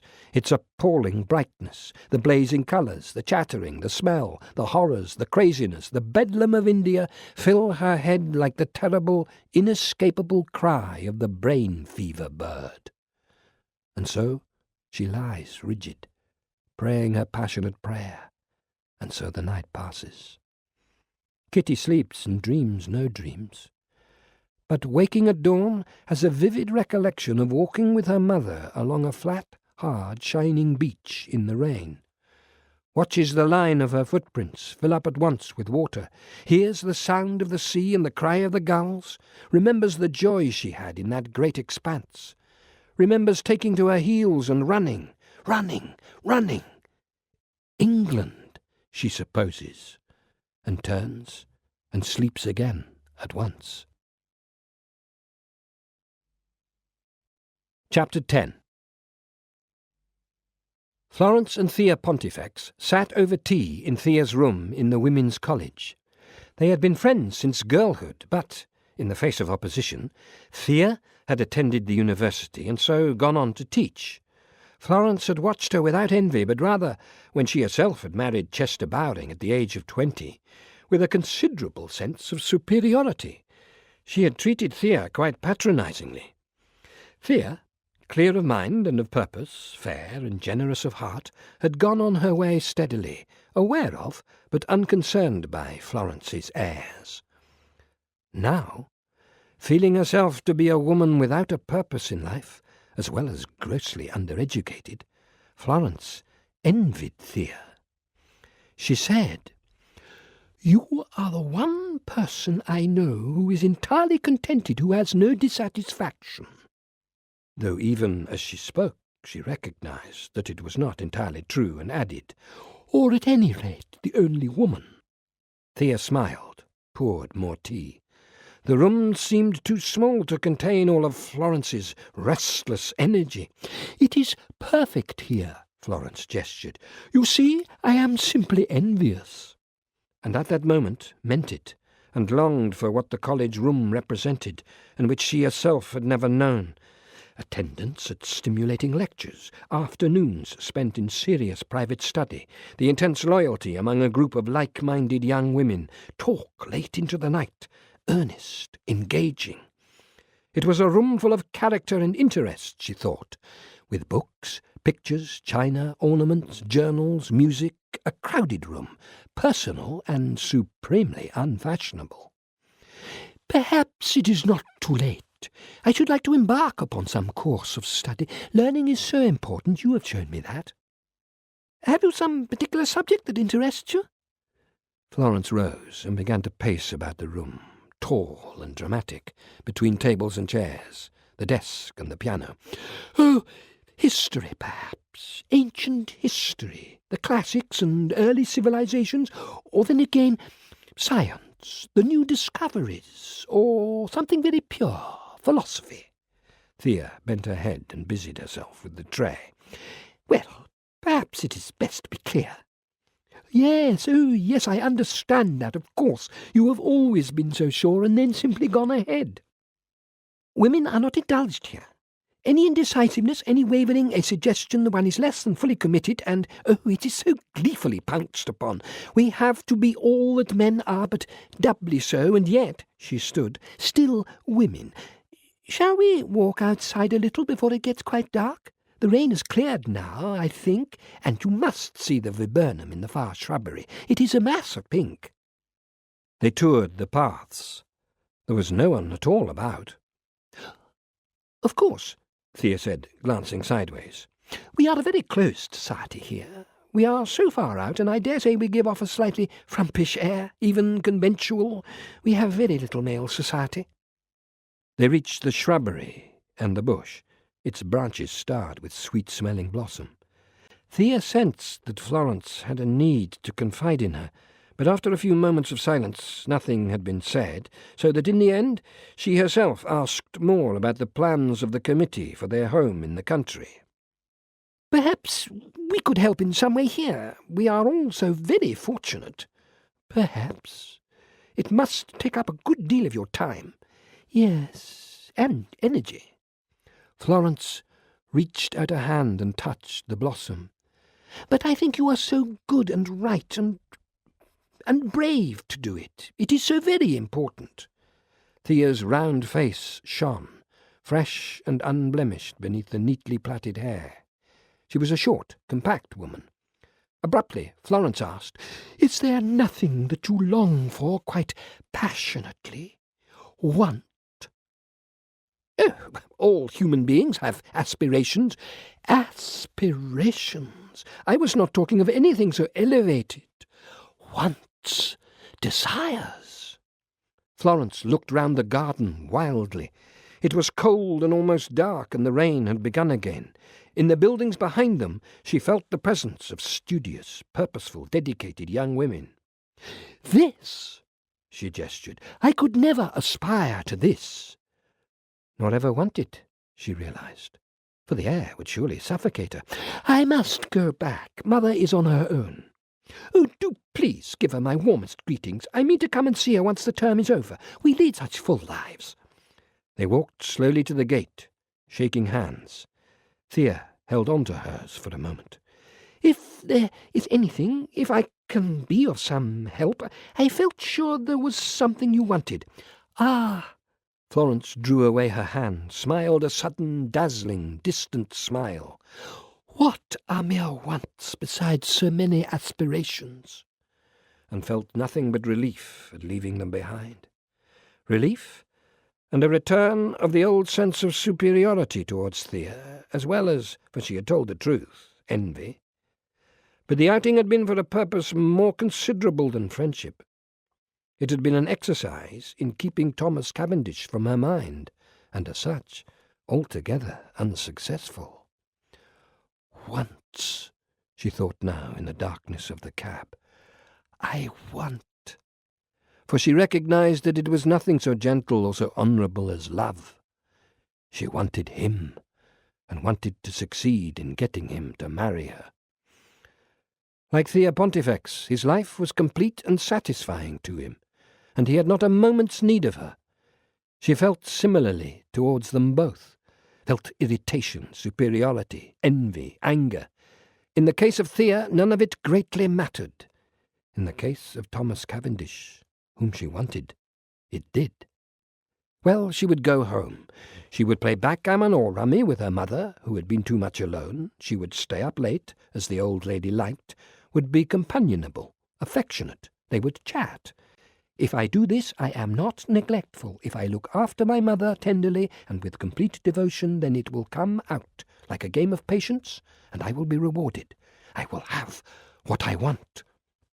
Or so the thinking ran. At the corner, she stopped the cab. The driver was to wait. The blinds of the house had already been drawn. "Oh, Alice, good evening, madam." "It's quite all right. I know I'm not expected, but perhaps you would say, 'I'm very sorry, madam, but there is no one at home. Mr. Cavendish is in college, and Miss Georgiana has gone out visiting.' Well, never mind. It does not matter in the least." She did not know what she hoped for, only, on the spur of the moment, had wanted to be here, to step inside the house again, perhaps to talk to Georgiana, have his name mentioned. Or he might have been at home. But I would like to leave some papers. Of course, I'll put them on Miss Georgiana's desk. She always goes to it when she gets in." But Florence had swept away from her down the passage. No, Alice, please don't trouble. I'll do it, and they are for Mr. Cavendish. Don't let me interrupt you. I know where to go." She closed the door sharply behind her. He was not there, of course. And yet he was. The room was full of him. The book he had been reading lay open on the arm of the chair. She went over to the desk.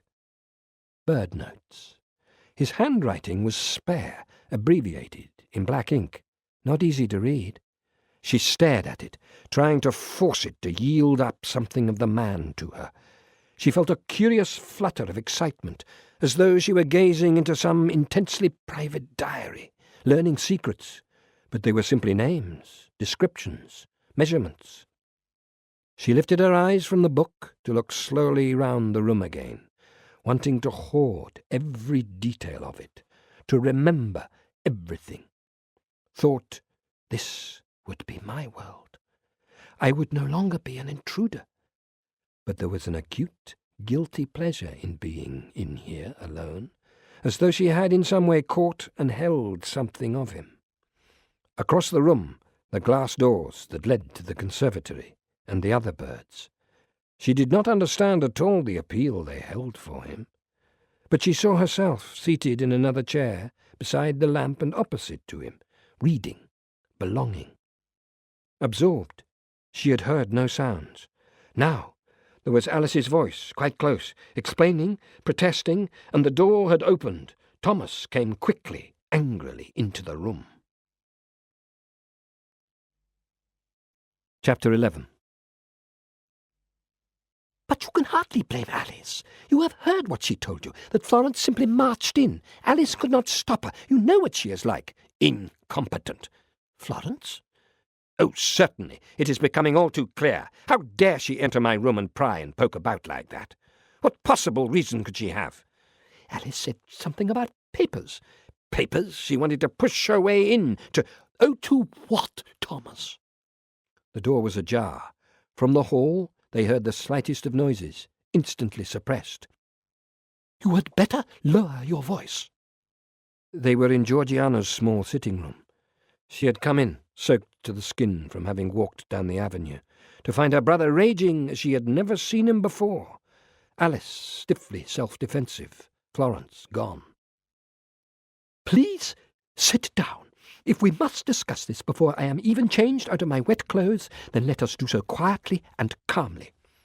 To her surprise, he did sit, and looking at him, she saw that the anger had left him, and his face was pale, weary. "I'm sorry. Of course you are uncomfortable. Don't trouble about this, please." "I do trouble." She sat opposite him. He asked where she had been. "Being patient while Adele Hemming's aunt shouted at me about fallen women. Why is it that those who cannot hear well themselves believe the rest of us are stone-deaf too?" He smiled. "Fallen women? Adele Hemming's aunt is extremely rich." "Ah, the committee. But it was all a great mistake. I should never have gone. I had to shout my head off trying to explain what it was all about, and then be harangued for an hour about Jezebel. It would have been a good deal more satisfactory if I had been appealing for money to rescue fallen cats. Really, the house does smell so." "Perhaps Adele Hemming's aunt has lost her olfactory sense, too. We must be charitable, Georgiana." "There, you are laughing now, so that is better." "You are very brave to go off on your fundraising, brave altogether in such a cause." "Not brave, no, but we are so needed." "So I realise. It is all a great pity." "Well, shall I ask Alice to bring in a glass of Madeira? I feel I need to be warmed." She reached for the bell. "And you were home earlier than I had expected." "Yes, a pupil did not arrive. I was already concerned about him. He sent no excuse or apology. I left a message in his rooms. The servant seemed to think he had gone home rather suddenly." "Some family matter, then?" "He is supposed to ask for leave of absence, but he has been disturbed, I know. Well, I shall have to get to the bottom of it." Alice came in with the tray. Thomas spoke at once. "Alice, I must apologise for my curtness earlier. Of course it was not your fault." Georgiana waited for some moments after the door had closed before saying, "Thank you, that was the right thing to do." They sipped the sweet dark wine. She was about to tell him some remark of Adele Hemming's aunt when he said quietly, "I want you to assure me that you will say something to her." She waited. "It is intolerable, Georgiana. I will not have this. I cannot bear it. I am not interested in that woman, or in any. I do not want to be hounded. Above all, I do not want to think that you are in some sort of conspiracy about this, whispering, plotting like silly young girls behind my back. I have spoken of it before, and I have listened to the things you have said, but please understand me now. I was angrier than I know how to express to you when I came in this evening." "Yes, it was wrong of her, very wrong. Of course she should not have gone into your room, but I am sure she meant no harm." "We neither of us know what she meant, and I do not wish to hear any reasons or excuses. I do not wish to hear the matter mentioned again. I would just ask that you say something, make my feelings plain. I know I can trust you to behave tactfully, to respect my wishes." "Of course. It is only, that I am so sorry you feel as you do. Not only about Florence, but you are my brother. I should so like to see you settled, loved. You are a good man, But she could find no way to continue, only said, "I am sorry if I have done anything to disturb you." He inclined his head. "Let us talk no more about it. I know that you have understood, and now you had better have a second glass of wine and go up to put on dry clothes." Obediently, she did so. Old Mrs. Gray played her cards with meticulous slowness, periodically looking up from them to scrutinize her daughter's face. But Florence was giving nothing away. She was only grateful for the pauses, and that she was not required to think or to play quickly. She was still considerably upset. "There is something," Mrs. Gray said. "Something, and soon I shall go to bed and think about what it can be." In the meantime, she contemplated the Queen of Spades. No one tends the garden behind the house of Adele Hemmings and her aunt. It is entirely overgrown, as the garden of some ruin or uninhabited place, and so the cats have it quite to themselves, and rustle and slink there, and often pounce among the weeds and the tall grasses, and the skeletons of years lie unburied, white and frail, and the soft-furred, rotting bodies of those more recently murdered. It is a graveyard of small mammals. But in the house the cats preen themselves, and are cosseted.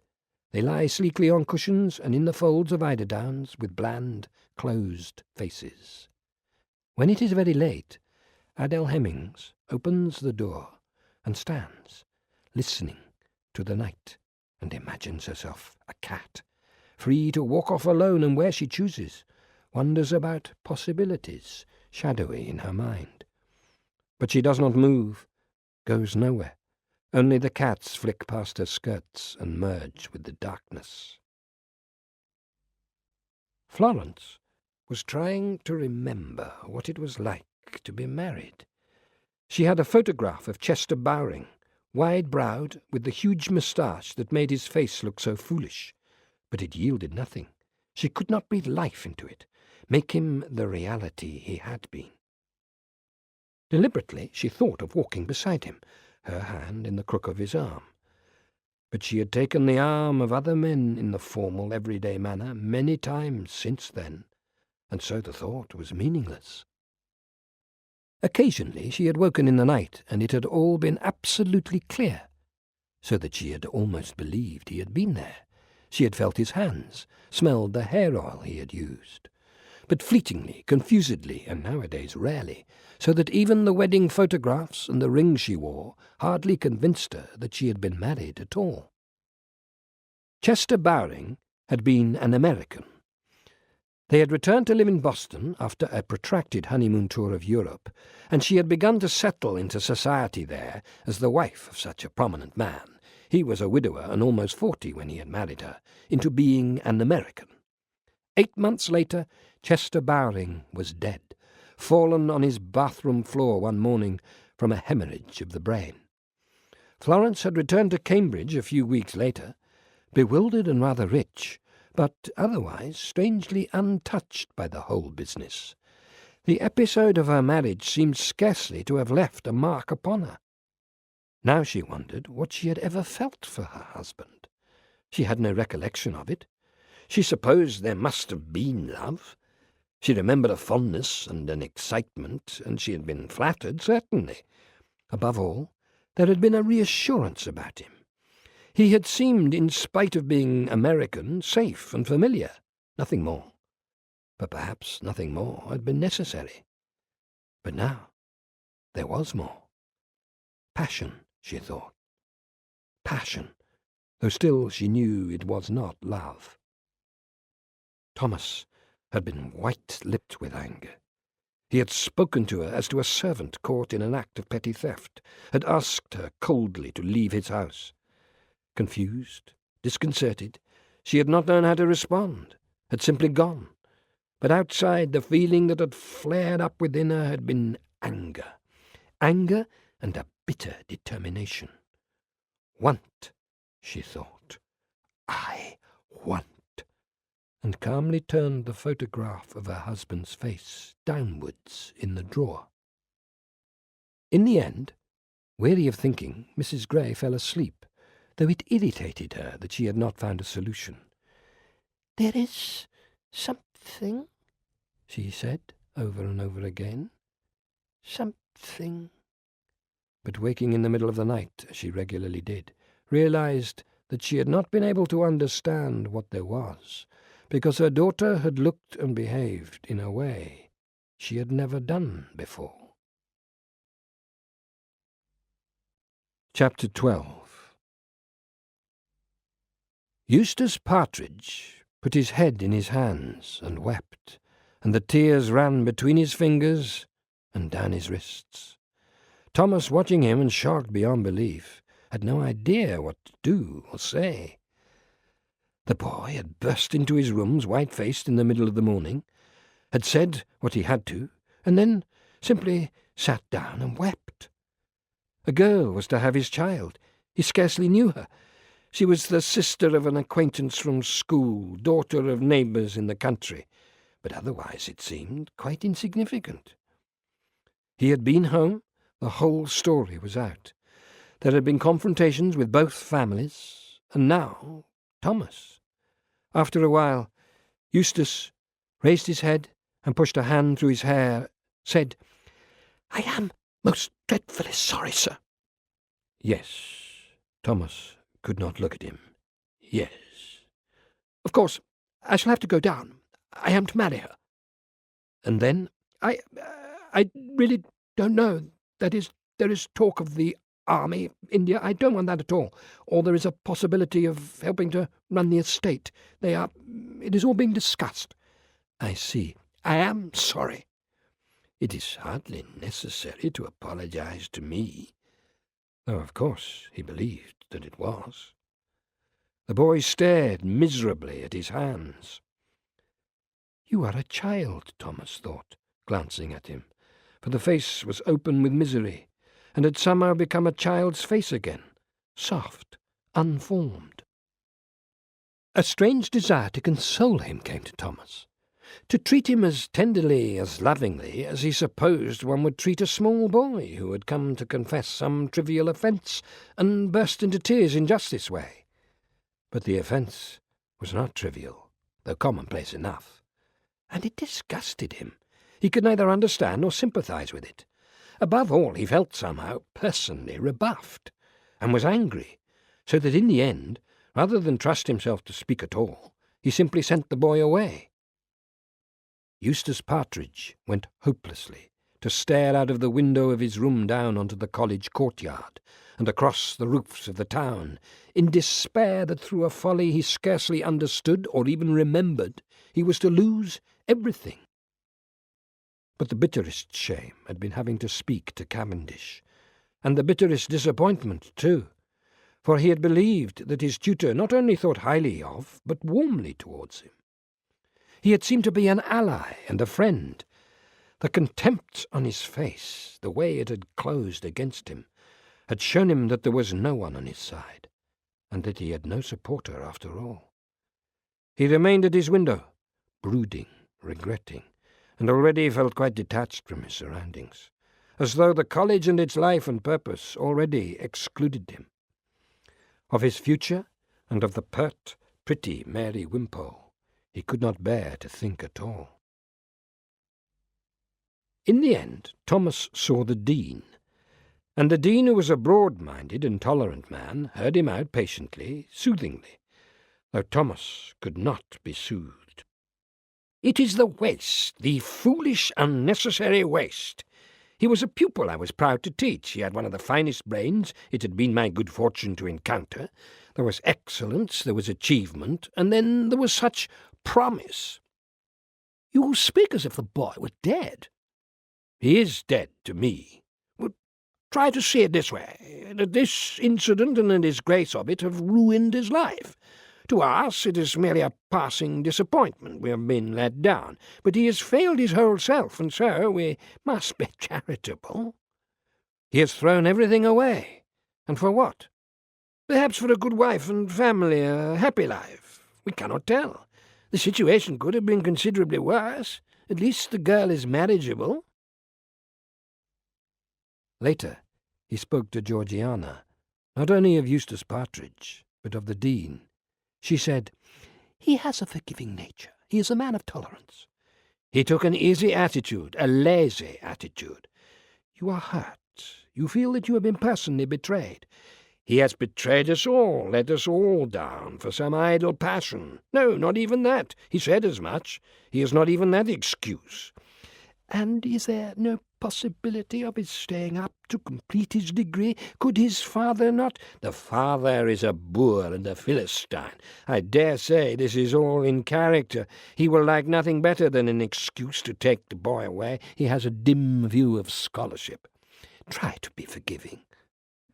But he felt that his heart had been turned to stone, and all his hopes and expectations dashed, and he could not forgive. Only much later he was overcome with remorse, and a picture of the young man weeping in his rooms came to his mind with such force that he put on his coat again and returned to college, meaning to see him and speak gentler words. Georgiana had said, "I hate it when you are so hard. That is not the brother I know." He bowed his head against the wind and the rain, and in acknowledgment of his own lack of charity. The boys' rooms were in darkness, and when he sought out the servant, it was to hear that Eustace Partridge had already left the college.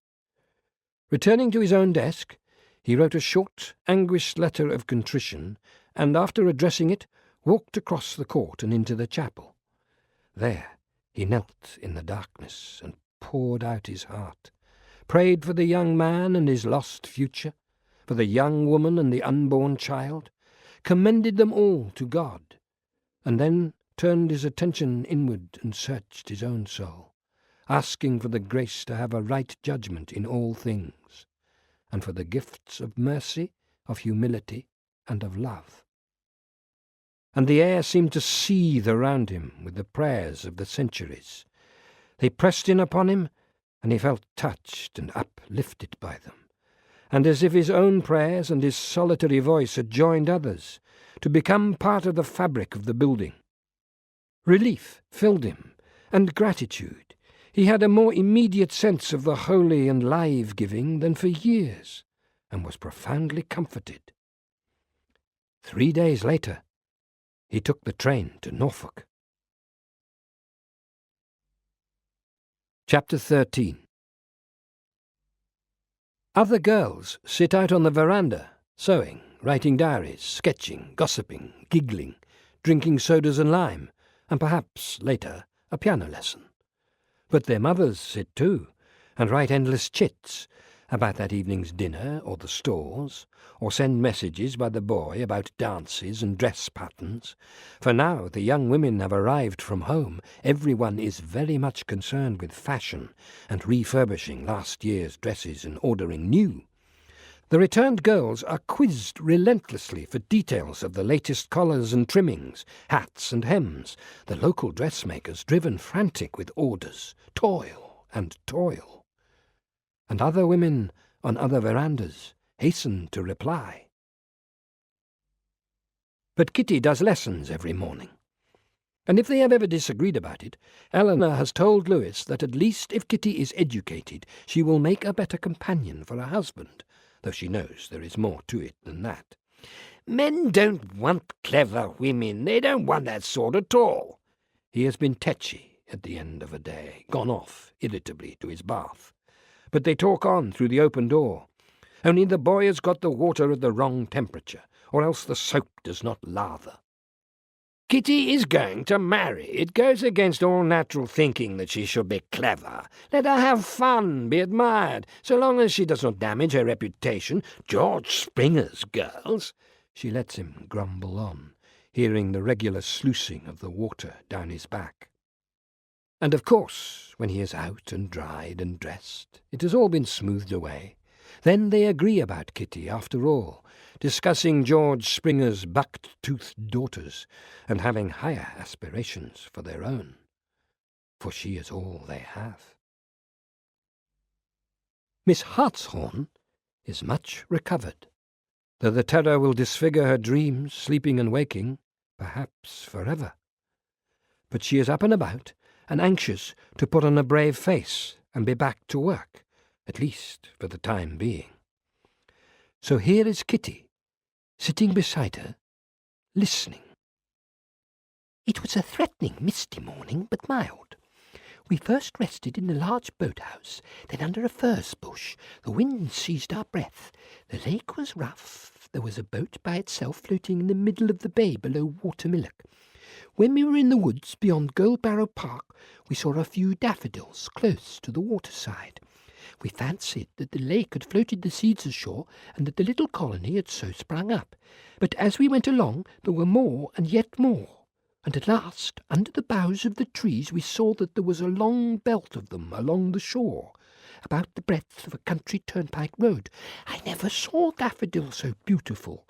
They grew among the mossy stones around and about them. Some rested their heads upon these stones as on a pillow, for weariness, and the rest tossed and reeled and danced, and it seemed as if they verily laughed with the wind that blew upon them over the lake. They looked so gay, ever glancing, ever changing. This wind blew directly over the lake to them. There was here and there a little knot, and a few stragglers a few yards higher up, but they were so few as not to disturb the simplicity and unity and life of that one busy highway. We rested again and again. The bays were stormy, and we heard the waves at different distances and in the middle of the water, like the sea. Miss Hartshorn falls silent, and for a long time they sit together, and the vision of the daffodils, the landscape of the lakeside, of all England lies between them, and they are speechless in contemplation of it. And India stretches away all around, irrelevant, disregarded. Kitty has a sudden picture of herself in a railway train, flashing across England, through the wet green flat fields that run towards the coast, sees her own feet sticking out in front of her, beneath a blue serge coat, sees her shoes black-buttoned with a scuff on each toe, sees the very marks on the floor of the carriage. The volume of Wordsworth's poems is open on the wicker table.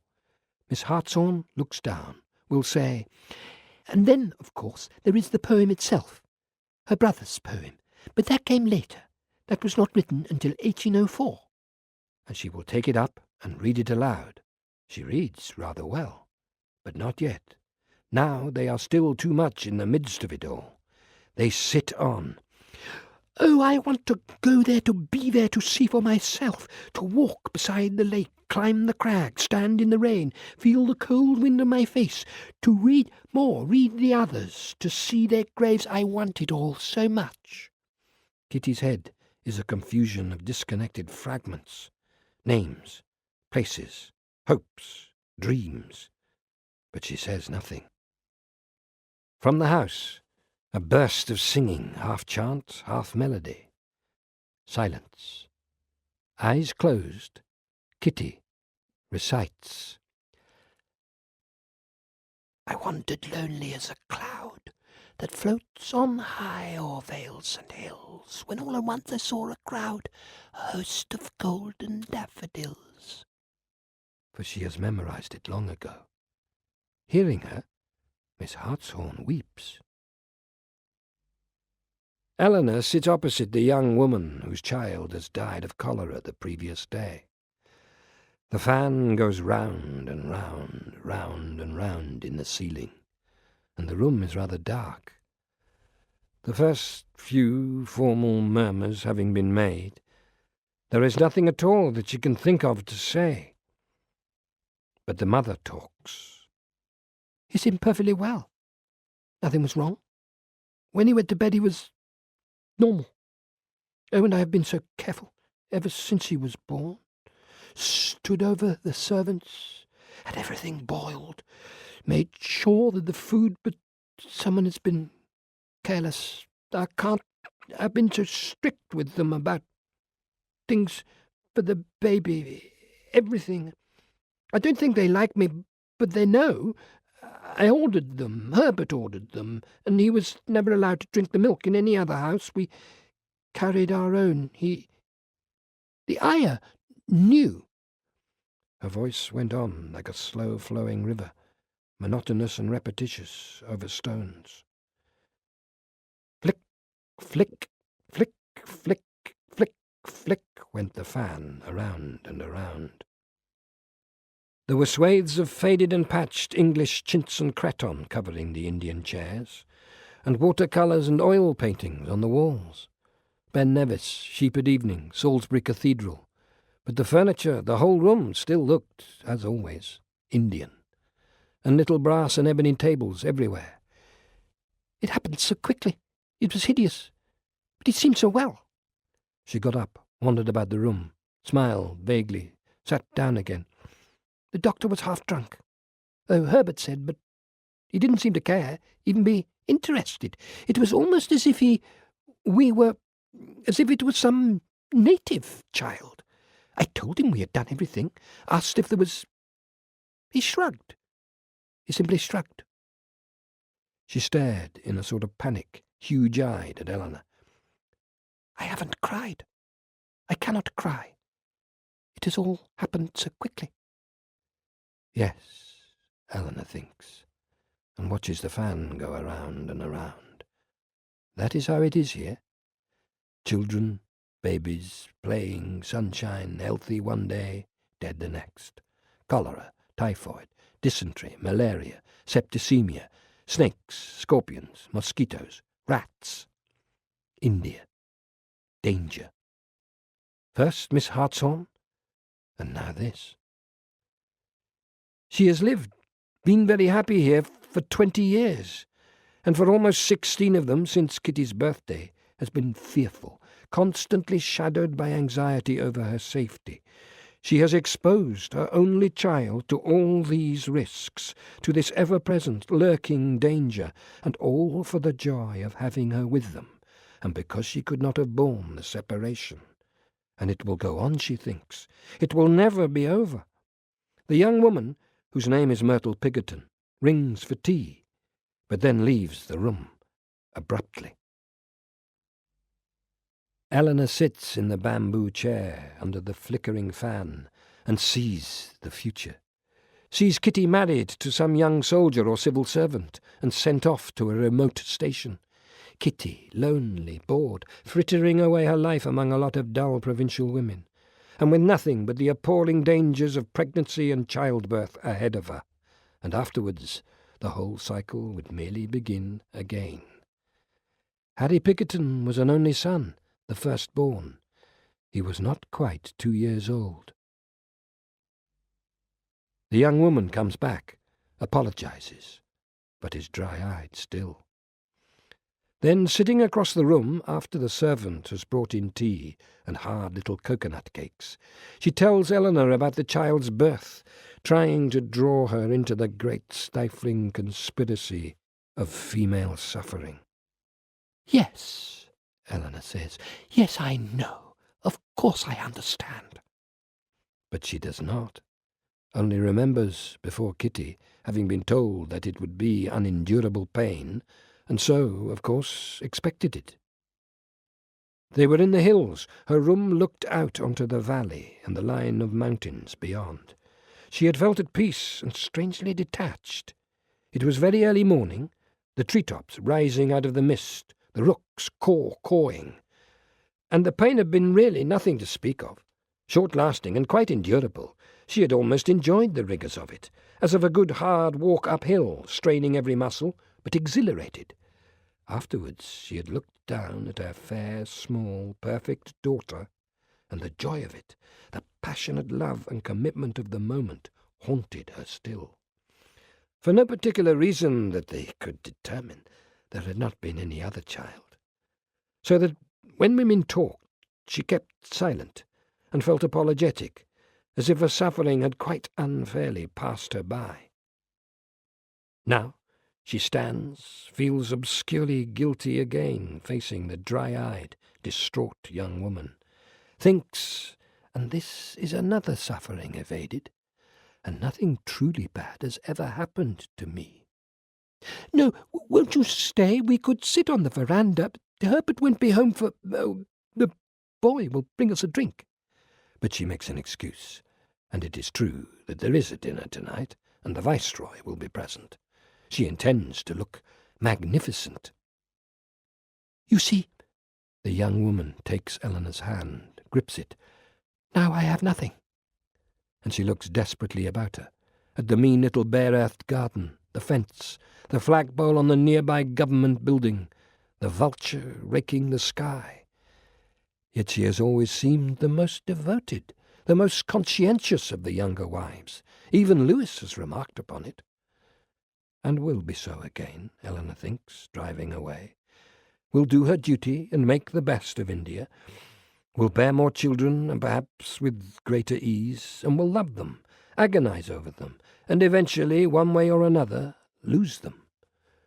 But what she has said this afternoon, for all it is the truth, was revealed in shock and grief and distress, and will soon be denied, or even forgotten.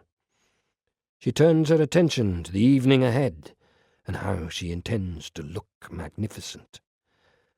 But the dry-eyed young mother of the dead little boy and her fears for her own Kitty get in the way.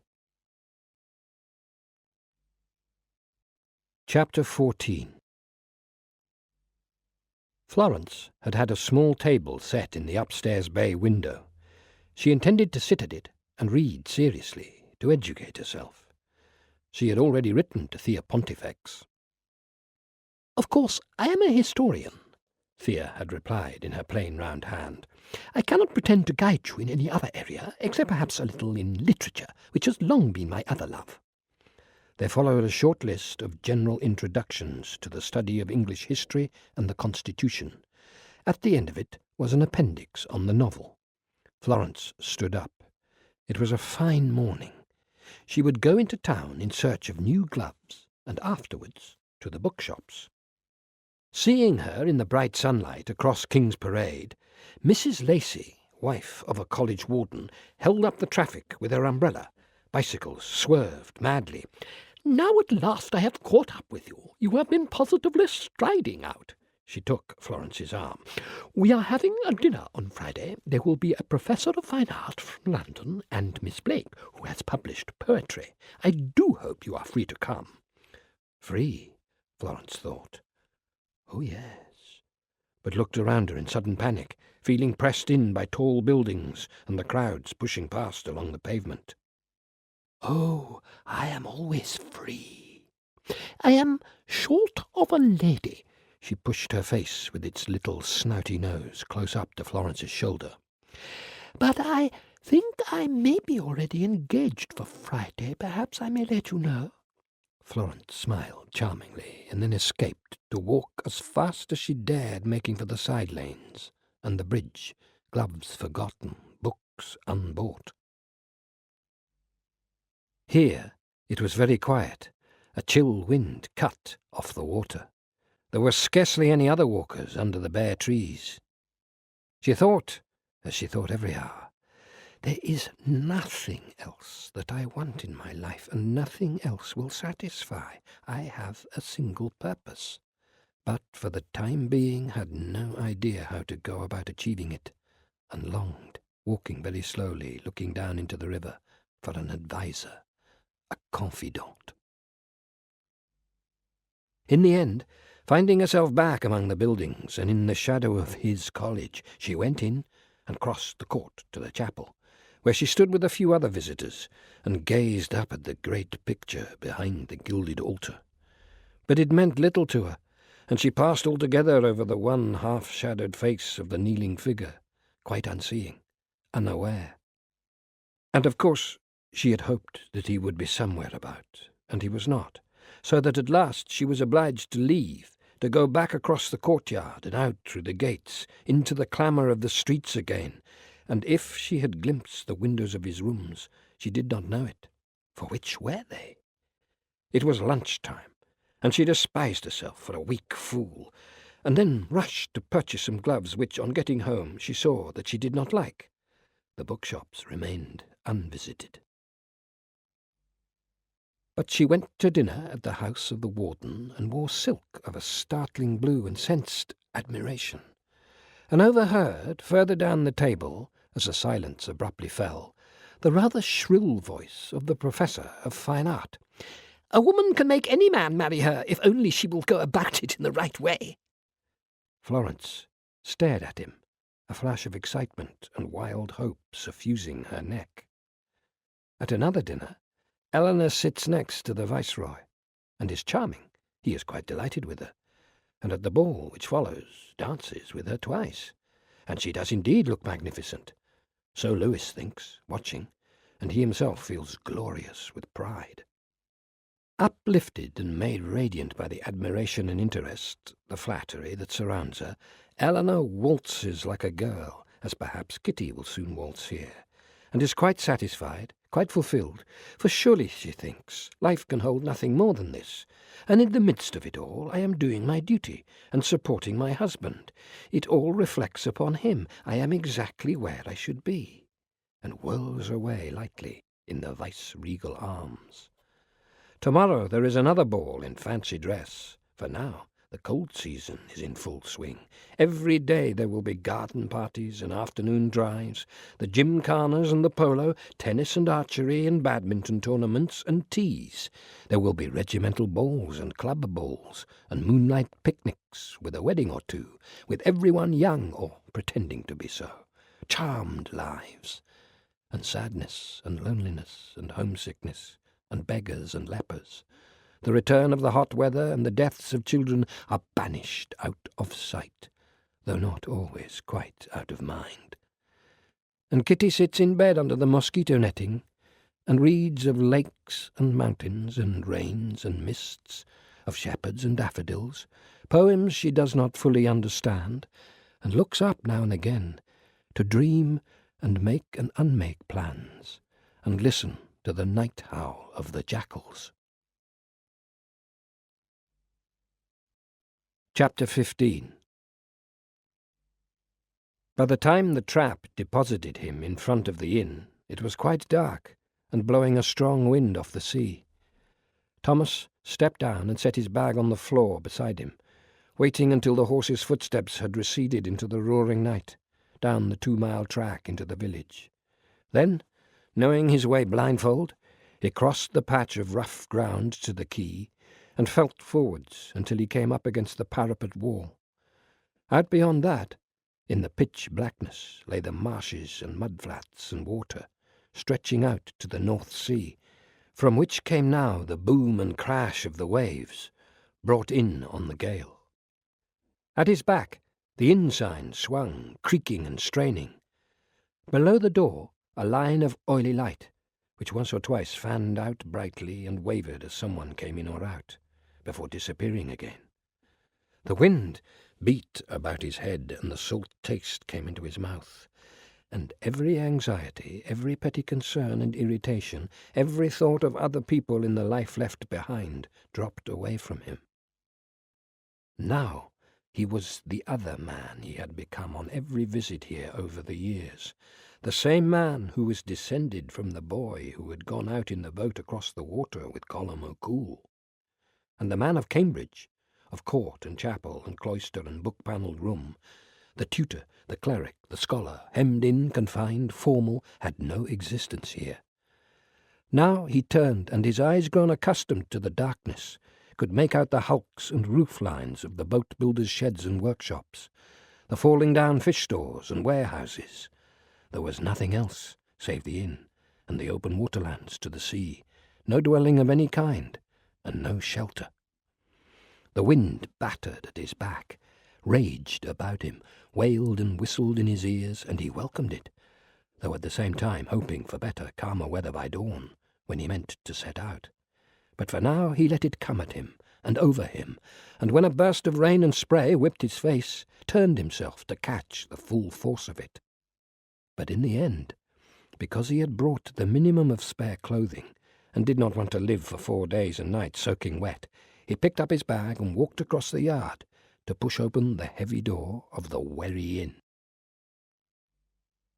They knew him well enough now, though he was still a curiosity to them, and was not, could never be, one of them. But the drone of conversation faltered only slightly as he went in, like the step of a lame man before recovering itself and continuing on its way. 1 or 2 heads turned, then back again. The tap-room was small and close, the air furred with tobacco smoke and oil fumes from the lamps and the heavy old black stove in the corner, its funnel rising to a hole in the roof, with the smell of ale and the breaths of a dozen or more men. Behind the bar, on ledges around the walls, stood the trophies of generations of men, these and so many like them, the cases of stuffed birds, shelduck and widgeon, grey-leg and pinkfoot, Wimbrel and Godwit, harrier and bittern and short-eared owl. There was no other decoration beside the wooden casks and barrels and pewter tankards, and a yellowing coastal map. The walls were stained brown in long tongues, darkening to black near the ceiling with the accumulated smoke and tar of years. One man on a corner bench nodded, a second across the room took his pipe from between his teeth and mumbled the time of day. No more.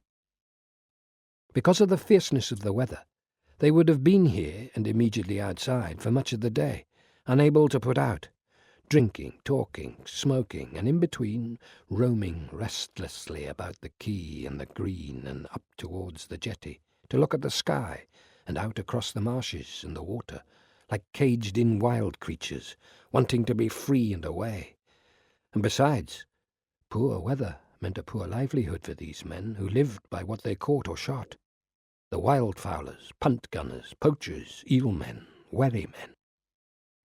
The landlord finished his sentence and the serving of ale before gesturing curtly to Thomas and going on ahead of him, up the steep staircase and along the dark, narrow passageways, keeping his head bent low to the door of the attic room, which was always his and the only one let out. The floorboards sloped and were bare. There was a bed, an oil lamp on a three-legged stool, a low-seated old armchair, a washstand, a single rail across the corner. Thomas sighed involuntarily, like a man come home. "Glass is low, sir. You'll not be away tomorrow." "So I fear." The lamp flared, flickered, steadied itself. The shadow of the landlord loomed like a giant upon the wall. "Supper at 6, if it'd be convenient." "Perfectly, thank you, Mr. Jebbings." The man nodded and left, and his footsteps sounded like thunder down the stairs. All night, and for the whole of the following day, it blew a gale off the sea, roaring and booming about the inn. He had stood at the window and watched the dawn come up with great inky clouds piling together like fast-moving ships against the reddening glow. By noon, the restless frustration of the other men was upon him. He went out 2 or 3 times to pace about, over to the quay, up as far as the boat sheds, head bent into the wind. His body felt tense. He could settle to nothing, had unpacked his books but did not read, thought with guilt of Cambridge and the work he had abandoned, and of Georgiana, too much alone. Now and then a solitary bird appeared on the near horizon, low-flying, battling against the wind, blown up like paper before dropping down in search of shelter.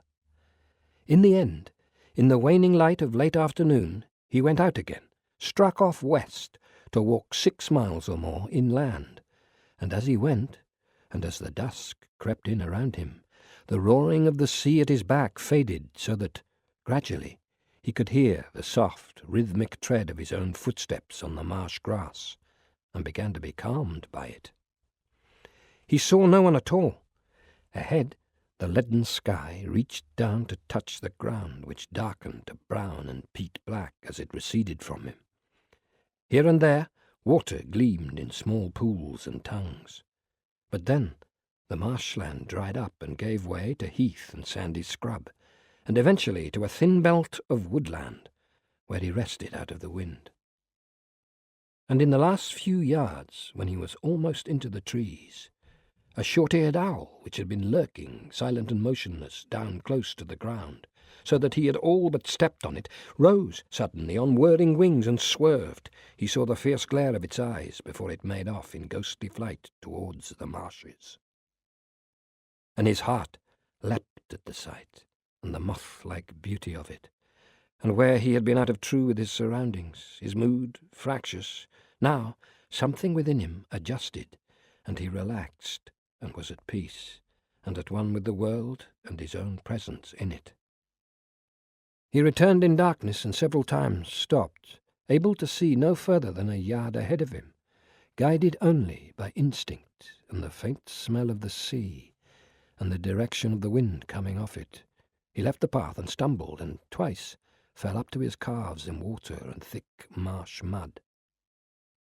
He was not afraid, nor ever for a moment doubted that he could find his way back, was only strangely exhilarated, and without thought for anything except the rough ground beneath his feet, and the direction he should be taking, and for shielding himself so far as he could, his head bent into his collar from the worst of the wind.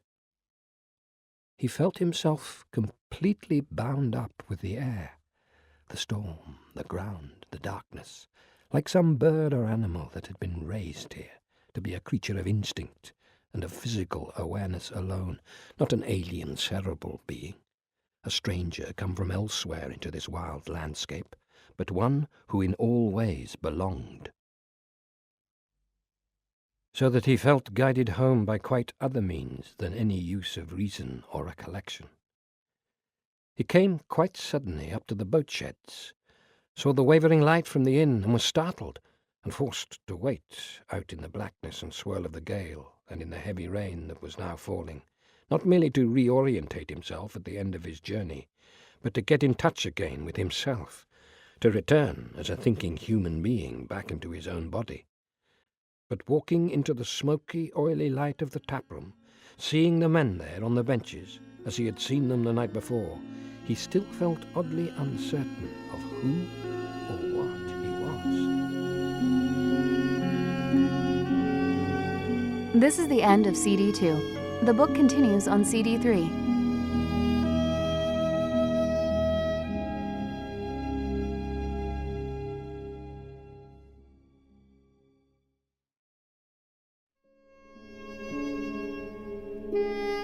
CD 3.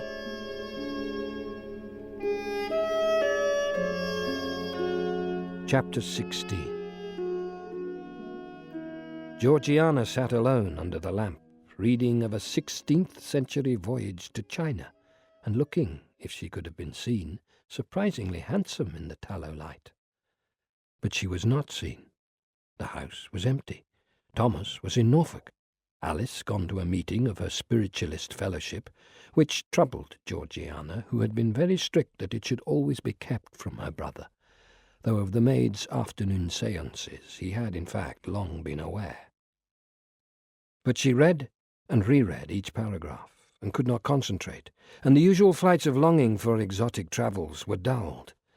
She looked up continually from the emperors and silk roads to gaze ahead of her, ill at ease, unhappy, because of her brother's abrupt departure and his recent reserve of manner, his coolness, and his greater withdrawal from intimacy with her, and because she looked ahead and saw only late middle age and senility beyond, and longed for the past, for the boundless joy and close comradeship, the infinite possibilities of childhood.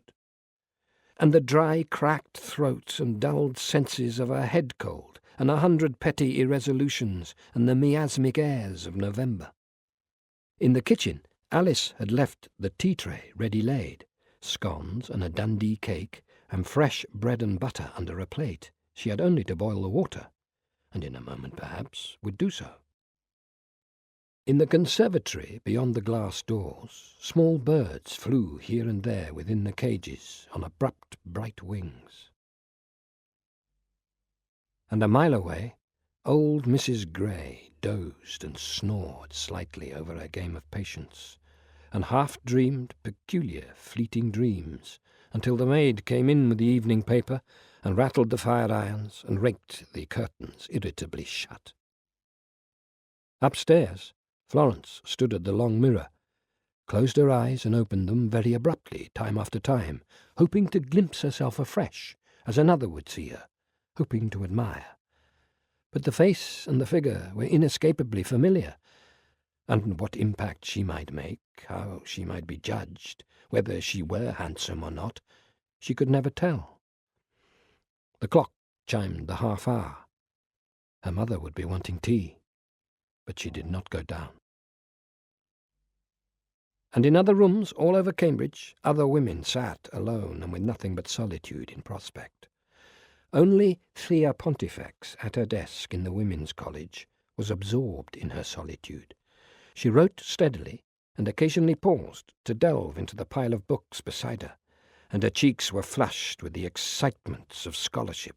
She was lost to herself and the world outside. And because she knew that the maid's ill temper would not last, and that there were muffins for tea, but more because on the whole she was a woman accepting of life, Mrs. Grey was happy enough. Georgiana in her bedroom, lonely still, her head covered by a towel over a bowl of medicated steam. The rims of her eyes burned, but down her back the shivers ran like water. And so, turned in on herself, and the discomfort and misery of her influenza, she forgot the time, forgot the assurances made to him, forgot the caged birds. Remembered. Which was how, in the forgetting and the startled remembering, the rush and the guilt and confusion, in fumbling with a latch and fiddling with a seed dish, which she dropped and broke on the tiled conservatory floor, she let a door of the cage swing accidentally open. Not noticing, aware only of the scattered mess of seed and china shard, of weak legs and aching head, she went to ring for Alice and the dustpan, while first one and then several of the small birds found their way out into the freedom of the room. The bell ringing suddenly above the kitchen door startled Alice, comfortable in the rocking chair, out of her worries about life and death, life after death.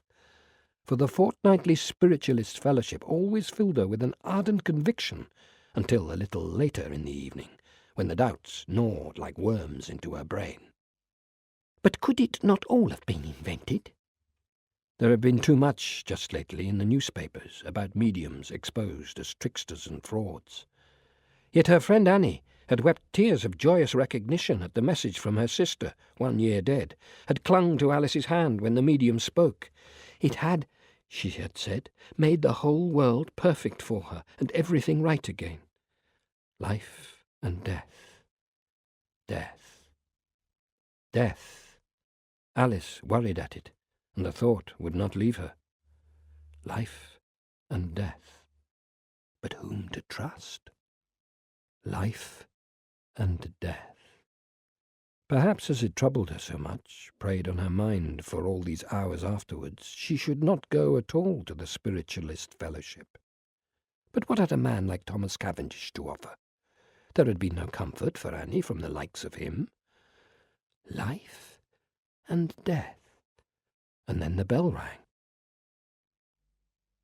"I was disturbed that you should have left so abruptly, and while there was such unease and ill-feeling between us." So he wrote to Eustace Partridge, for he could not banish the anguished face of the boy from his mind, and the storm raged on outside, and the light from the oil lamp wavered across the paper. "In my distress on your behalf and my own disappointment, I spoke coldly to you and offered you no help, no comfort, and for that I am heartily sorry. But what saddened me most was the impression you gave that you felt no great emotion, no deep and overwhelming love for—" Here he paused, laid down his pen. Here the wind tore at the casement like a desperate thing, and he was uncertain how he should refer to the young woman. "The young woman who is to become your wife," and which, he would have written, would perhaps have excused it all. But the mere indulgence of the flesh, those cravings, that curiosity about fleshly matters. But he did not write it. He wrote no more, only sat in bitterness and resentment that the boy and his folly should have intruded upon him here. Alice found Georgiana, her cheeks flushed, eyes bright with panic and fever, hysterical among the escaped and fluttering birds, and so the questions of life and death were for the time being suspended. And because she saw that they were better left to themselves, and having cleared up the broken seed dish could be of no further use here, she simply led Georgiana away to bed and medicine and hot water laced with rum and lemon. In the end, nervous of their freedom, the little birds quietly returned to roost in their cages, and coming in later and seeing them so, Alice simply closed and latched the door. But one remained free.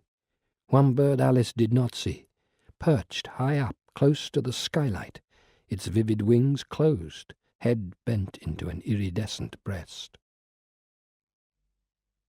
Georgiana slept, half woke in confusion, fell back again into a snake-pit of turbulent, poisoned dreams. Woke again with thoughts of death. Death clung to her. But deliberately, knowing that it was the fever, she turned her mind to childhood, as onto sweet, soft pillows, and was at once soothed and made cool. and the small vivid bird roosted on alone, close to the skylight, close to the glass, to the air, to freedom. She started up again out of her reverie of Ireland, remembering what had almost happened through her own fault, her own forgetfulness. Almost. But it had not, and Alice would surely say nothing to him, and so how could he ever know? She was a child again, terrified of incurring his displeasure, for he was the bright, the fixed star in her universe, afraid to confess that she had forfeited his trust. Thought, almost said out loud, "But I am a grown woman. I am 44 years old. Why must I endlessly look back to our childhood? Why do I still see him in the old light? Why am I so anxious that he, and he alone, should approve, praise, trust, like, love? Why has no life since then ever fully satisfied? What is it I lack?" But then, because of the fever and the low ebb of her spirits, in these ghostly hours before dawn, because of her restless limbs and aching head, she submitted again, and let her mind drift back to the stories he had told her, sitting before the fire or on the deep window-seat, looking out at the soft silver veils of rain drifting up across the garden from the lake, and the books he had read to her, of wild journeys and far countries beyond exotic seas, and their exultant voyages together across ancient maps, and so, for a time, kept back the visible skull, the vision of death that stalked, grinning over her shoulder. But life and death and all the troubled thoughts of it preyed upon Alice in her room at the end of the passage, and rattled the window lock and the handle of the wardrobe door, and would not be denied, so that in the end she went down in her dressing-gown to the kitchen, and heated milk, and sat on the chair beside the range, and rocked to soothe herself. Life and death, life and death, life and death. Old Mrs. Grey thought of death too. Death more than life now in the long, wakeful hours. But then she always did, and was quite untroubled by it. Only sat at the half-open window and smelled the balmy, gentle smell of night blowing from off the river, and was content, and would not die yet a while. Chapter 17. He woke in the night to silence. The storm had blown itself out. Thomas went to the window and saw that the whole quayside and the salt flats and the great still expanse of the estuary beyond were washed in moonlight, and the face of the moon gazed back at itself, serene in the waters. And as he looked at them, he imagined how they would be now, the secret reed beds and inlets, the mud flats and saltings, right away to the shoreline itself, seething with birds, feeding, flying, or lying low in the water, and other birds tucked into banks and hollows knew that what appeared to be so silent, so still, so dead under the moon, teemed with hidden life. Then, as he stood, he heard the faintest sound, the soft slip of an oar into the water, and the smell of pipe tobacco came up to him faintly, sweetly on the night air. The small boats were leaving, the first few gliding away across the estuary, the outline of the men dark as felt against the moon. The punt gunners, the wildfowlers, at the end of their frustration and confinement in the storm, were making, silently, stealthily, for their hunting grounds out on the waters, and their secret watching and waiting for the night birds and the dawn birds, their prey. He would not sleep again now, would not even wait until first light, for he, like the other men, was restless to be away, to be out there on the water, though quite alone and with a less violent purpose. He dressed and packed his things in the canvas bag, and as he did so, he felt that everything else had dropped away, every other thought or consideration in the world. He felt light and unburdened, and full of exhilaration.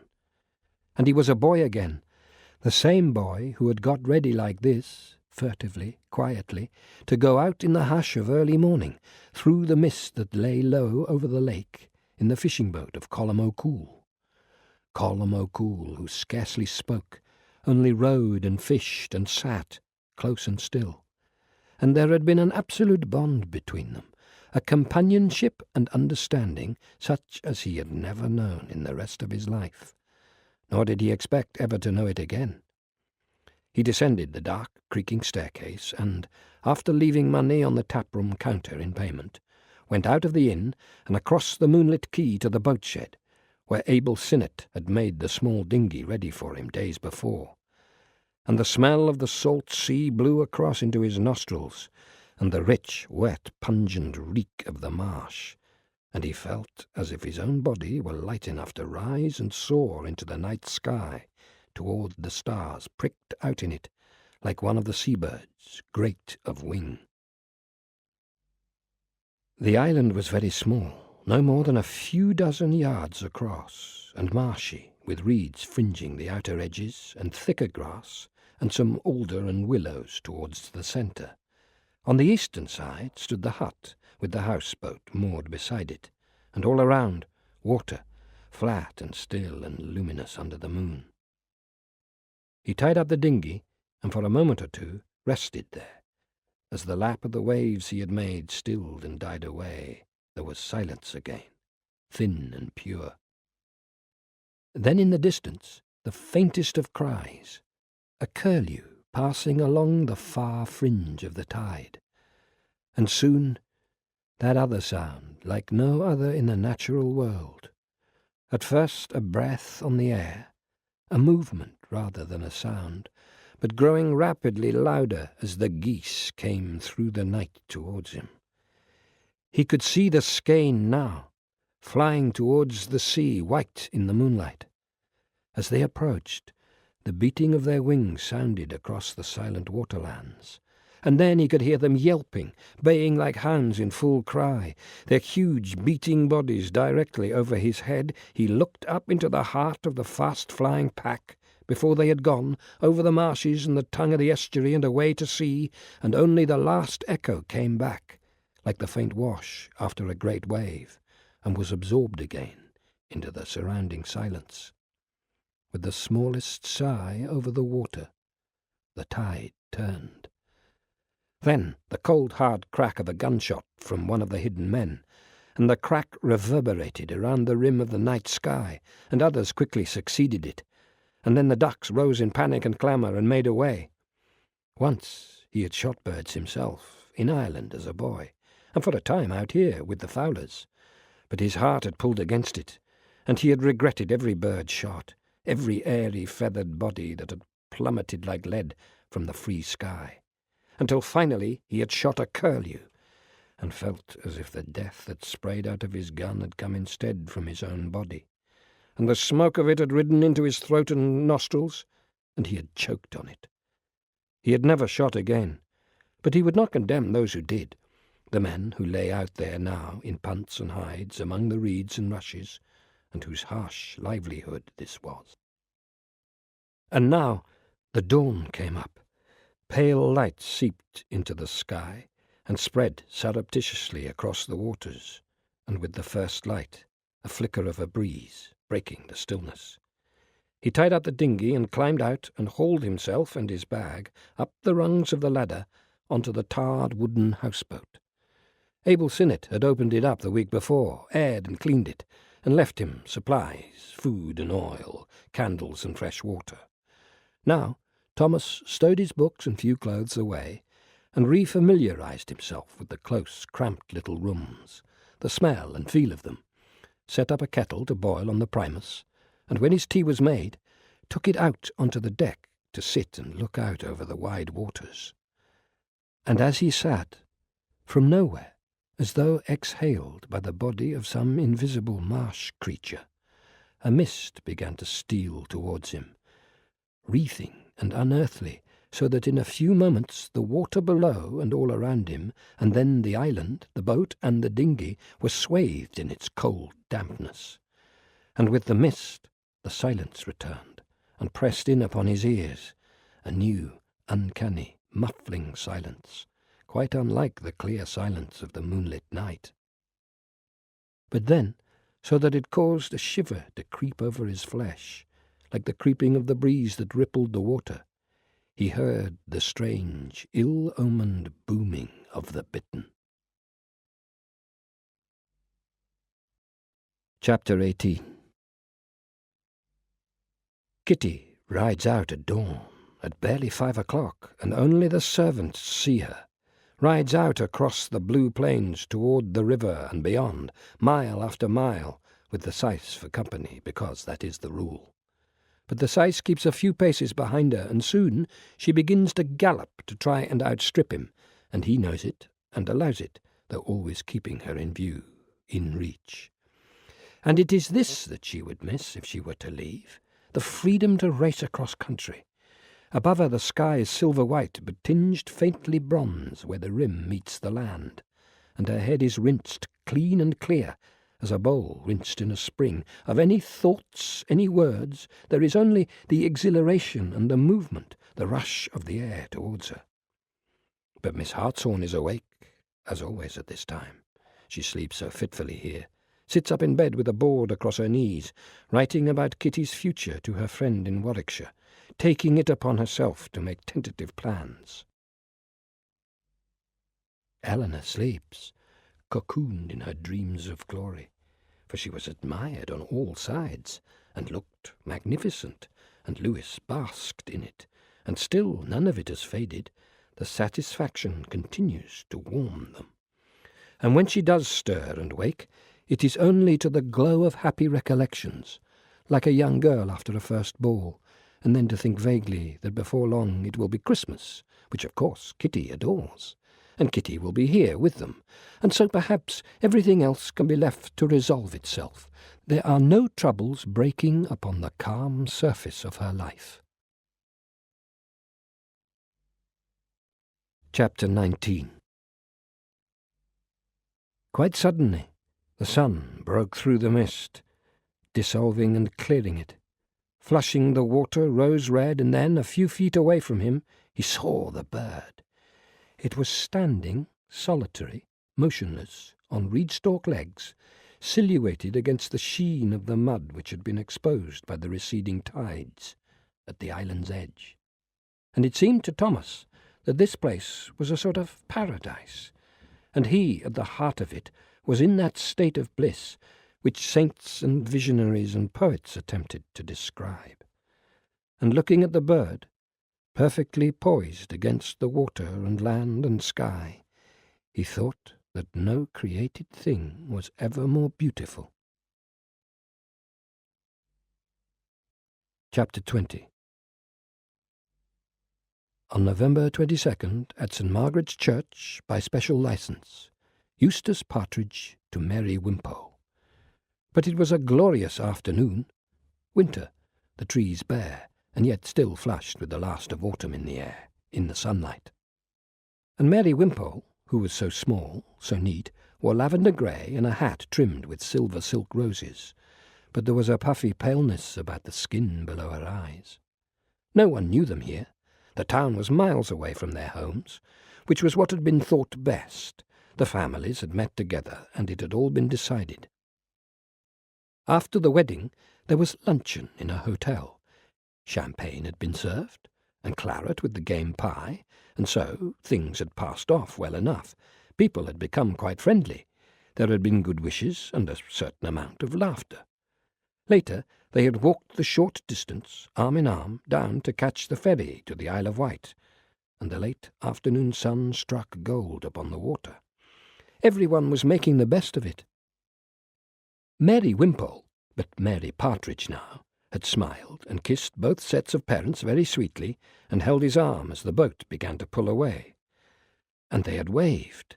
Everybody had waved. The figures on the jetty grew smaller and smaller, and became pin figures, and still they were waving, and the seabirds had wheeled and cried and followed in their wake. It seemed to Eustace that he was, for the time being, for these moments, really perfectly happy, perfectly content. To stand on the deck, looking back to the mainland and the last of the sun, which had a little warmth as well as brightness in it, except that he himself was not here, had taken no part at all in the day's events. There had been a stranger inhabiting his own body, filling his new suit of clothes, while his real self was in suspense somewhere, looking on from outside, and frozen in mid-frame, mid-life.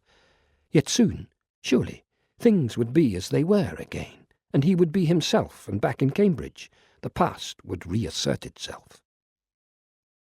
Meanwhile, they walked the cliff paths on the Isle of Wight, and slowly along deserted beaches beside the creaming tide, and the weather held all that week, though the foghorn blew in the early mornings, and once there was a frost at night.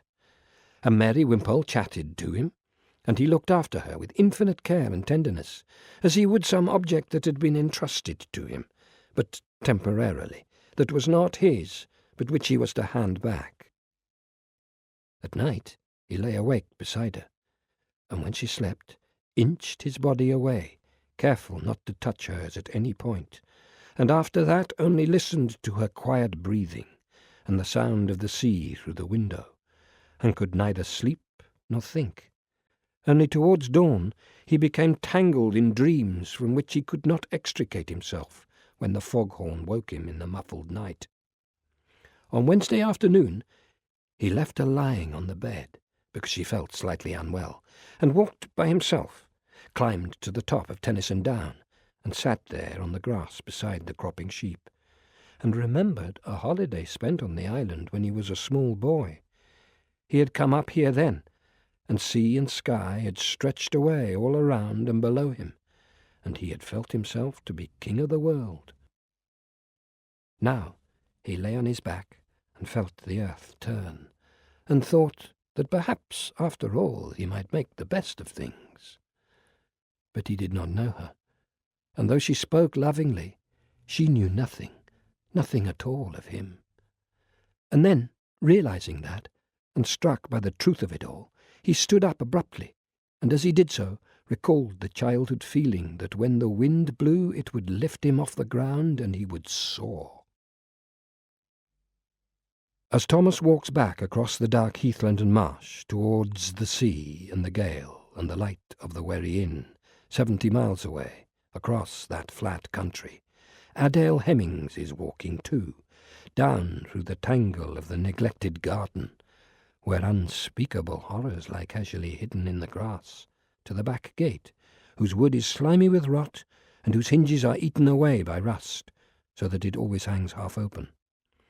Beyond the back gate, a lane between high walls, and hedges and fences, and other more substantial gates, a cutting, a snicket, a ginnel, an alley, and beyond the lane, and beyond all the quiet respectable avenues, the open fields, the backs, the river, the world, thinks Adele Hemmings, who has scarcely been into it. The world under the racing sky. For she looks up and sees the clouds drift apart like veils, to let out a little of the watery moonlight, before they merge thickly together again, and the moon goes out, and she is made giddy and has to look down. In the satin parlour her aunt rings a petulant bell, but Adele Hemmings is gone, has stepped boldly out into the dark lane beyond the broken gate, and does not hear and does not care, and even the cats lying fatly about on their cushions scarcely twitch, scarcely stir. Half a dozen dishes of china and tin and pot sit about the scullery floor, smeared and crusted with the remains of food, stained with the sour rims of cream, for the maids are paid too little, even by the poor standards of all such maids, and do not like cats, and are thoughtlessly treated, and do not stay. And the present maid is a sluttish thing, and will soon give in her notice. In corners, here and there, blobs and skeins of entrail and matted fur from the day's slaughter. Adele Hemmings, whose parents are 20 years dead, but she still remembers them, still weeps, walks out of the shelter of the alley and into the wind, and the wind blows her clothes about and lifts them up, exciting her. Her heart takes off and pounds with the realization of where she is, alone at night in the silent streets, in the world. She is even excited by the silken sound of her own stockings, thinks that she might laugh out loud, cackle and shriek, or run about naked. Though in the parlour of the house the irritable bell rings and rings, and if she is too far away and too much in the wind and too reluctant for her ears to hear it, nevertheless it reaches her. It rings inside her head, and the walls of her skull trap and magnify the sound, and it cannot be got out.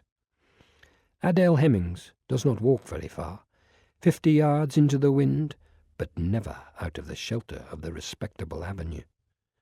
Behind her a cat follows, slipping along the shadows of the hedge, watchful as a spy sent out from the house. Later the clouds began to gather, dark as grapes, bringing rain. Later he stood on the cliff-top and thought that he might simply jump down onto the shingle and dark rocks. But of course he did not, only turned, feeling the first spatter of rain on his face, to walk back to the hotel and to his wife. She has ridden very hard, delighted in letting the pony have its head. She has thrown off the syce and his cautions, his frown of disapproval, galloping. But the sun is higher now.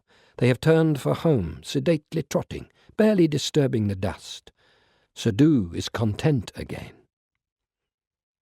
Exhausted, hot, jubilant, Kitty's head is full of the week to come. There is to be a moonlight picnic.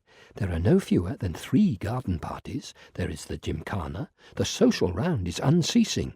And suddenly she sees that it is fun after all. Great fun. There are friends. There is so much to enjoy. Except, perhaps, that it is always Eleanor who is the bright star, glittering at the centre of it all, and around whom everything revolves. They are trotting towards a village, a few houses among the beanfields. For a little way the track takes on the slight resemblance to a road. And in the dust, at the edge of the road, but still some distance from the nearest house, she sees a figure, scuttling slowly, crabwise, bent close to the earth, and, nearing it, looks down at a crippled woman, thin, deformed, with twisted legs and arms, and a hunch on her bent back, like an incubus. And the legs end in stumps, and are running with sores, and pus runs out of one of the eye sockets. She is dragging her body in the ditch towards the village, and beside her, running easily to keep pace, small boys dance a mocking dance, and jabber and jeer, and then one picks up a handful of dust and stones and hurls it, and the others cry out joyfully and bend to follow suit. And in shouting at them, cracking her whip to disperse them, in pulling her pony up and round, and calling to Sadu for help, in the swirl of the dust and the yelling and confusion, Kitty sees the crippled woman trip and fall, half under the hoofs of the pony, half into the ditch. She rolls and flails her stunted, withered arms to save herself. And Kitty would dismount, do something to help, for the small boys have raced away now. But Sadu rides fast alongside of her, bends to take her reins, and then urges both ponies on, so that Kitty is obliged to go too, and to hold tight to the saddle as they gallop on. She only sees, glancing over her shoulder as she is pulled away, that the woman has begun to move again, crawling slowly, painfully through the dust towards the houses. And though she screams at the syce, screeches at him angrily, and beats her fist on the saddle in frustration, she knows that it is no use, that he will not stop, but only forces the 2 ponies grimly on until they are a mile or more away, and on the last lap towards home, when he releases the rein, gives it back into her control, and then drops a pace or 2 behind her again, knowing that she will not go back now. She knows perfectly well what has happened. She is unsurprised. He is a Hindu, and she herself is the daughter of a memsahib, and the cripple is untouchable. That is all there is to it. In the drive, she dismounts stiffly from her sweating pony, and drops the reins for the syce to retrieve, turns her back on him without looking in his direction. Impassively, the man leads both ponies off around to the stables and out of sight. and bursting into the house and into her mother's bedroom, where Eleanor is creaming her throat at the mirror, the fury and outrage and frustration swelling up behind her eyes, roaring in her ears like the sea, Kitty says, "I hate India. I hate this dreadful country. Do you hear? I hate it all." and bursts out, sobbing, her face scarlet, so that Louis comes in alarm out of his dressing room to demand an explanation for the hubbub. Later, Kitty sits on the veranda with Miss Hartshorn. She has rested, slept for almost 2 hours, and eaten breakfast, and now they have glasses of lemon tea on the bamboo table before them, and suede-bound copies of Keats. Reading aloud of Autumn and Nightingales, drunk on the words, Miss Hartshorn has made herself drowsy. Her voice is monotonous and very soft. Adieu, adieu, thy plaintive anthem fades, past the near meadows, over the still stream, up the hillside, and now 'tis buried deep in the next valley glades. Was it a vision or a waking dream? Fled is that music, do I wake or sleep? And as she reads, she remembers vividly, so that it is almost here. She has almost reached for it, for the nightingale sings in the woodland behind the cottage in Warwickshire. She herself has heard it. But now Kitty stands up suddenly, knocking her chair over backwards in her passion, and the suede-bound book falls from her lap onto the floor. "But what is the point of it all?" she is shouting. "I cannot understand. What are you trying to tell me? What is the point of all this beauty?" And storms away, leaving Miss Hartshorn alone, the spell broken and scattered all around her. It was one of the most perfectly tranquil weeks of his life. The last, perhaps. He took the dinghy out every morning just before dawn, and hid, watching the birds, listening, moored among the reed beds.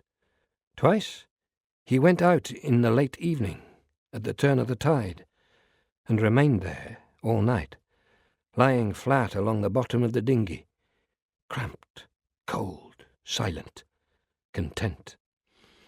Otherwise, he sat on the deck of the houseboat, or else worked at the little square ledge that let down to form a makeshift desk in front of the window, recording his observations, drawing. He read the bird books, John Donne's sermons, and Jeremy Taylor, the Greek Testament. And after lunch, or in the early evening, fell into a deep, dreamless sleep, lying fully dressed on his bunk for 3 hours or more, and awoke, deeply refreshed, to the silence.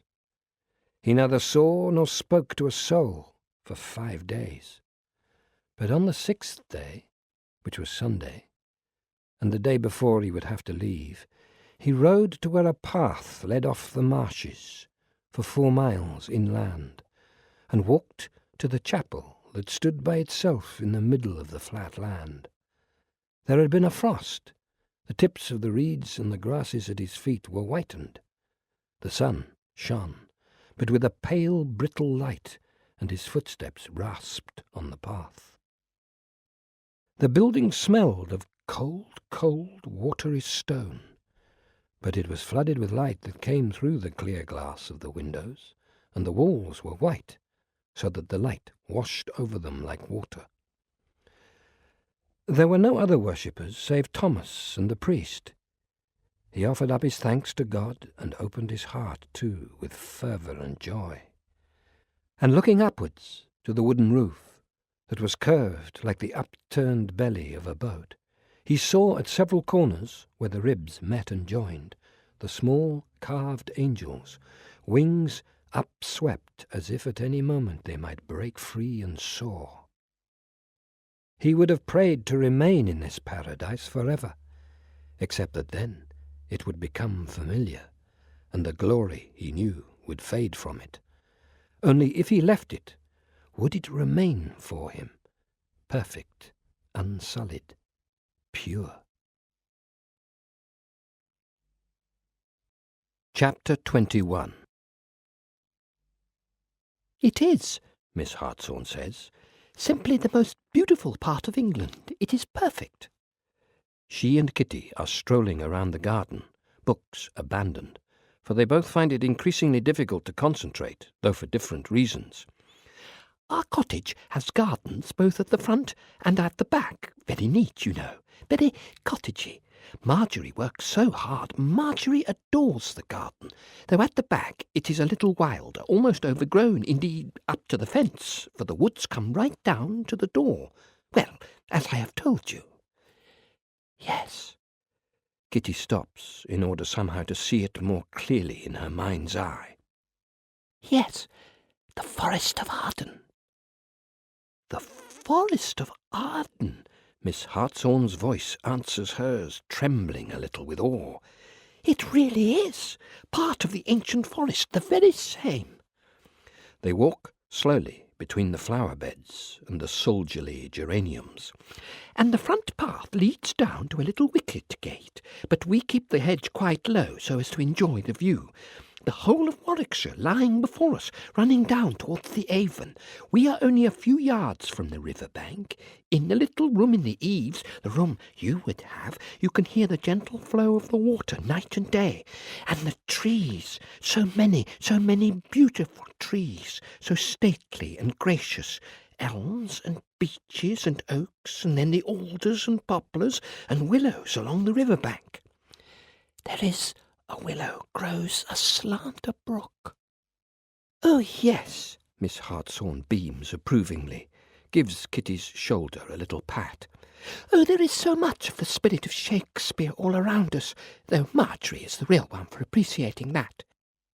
In the evening sometimes we just sit quietly on the terrace with our work, and we can see the deer coming down to feed at the water's edge, 4 or 5 at a time. Of course, Marjorie and I are very quiet. But although it is such an idyllic spot, the cottage really is not too isolated. You must not worry about that.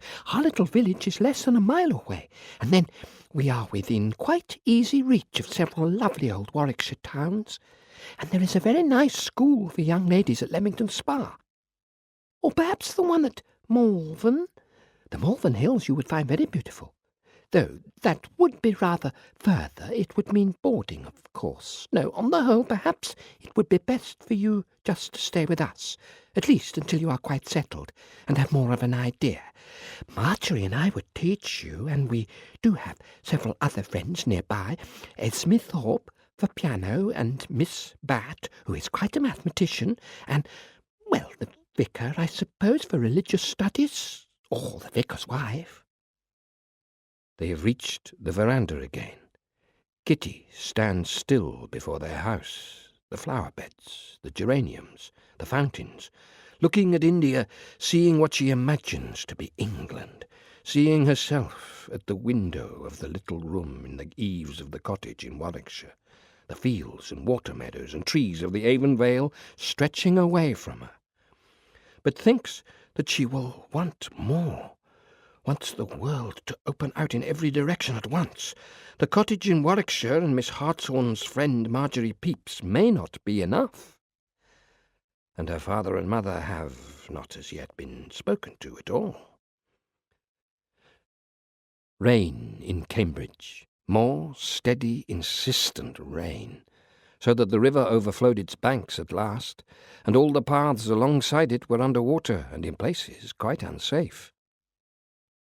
Rain pattering onto courts and sliding down ancient roofs, and the sweet smell of the wet earth rising, and a cloud of rain overhanging the streets and gardens, so that breathing made the lungs spongy, and Georgiana, walking through the wet streets, splashed from passing cabs, passing cycles, could not throw off the cold that had settled miserably on her chest.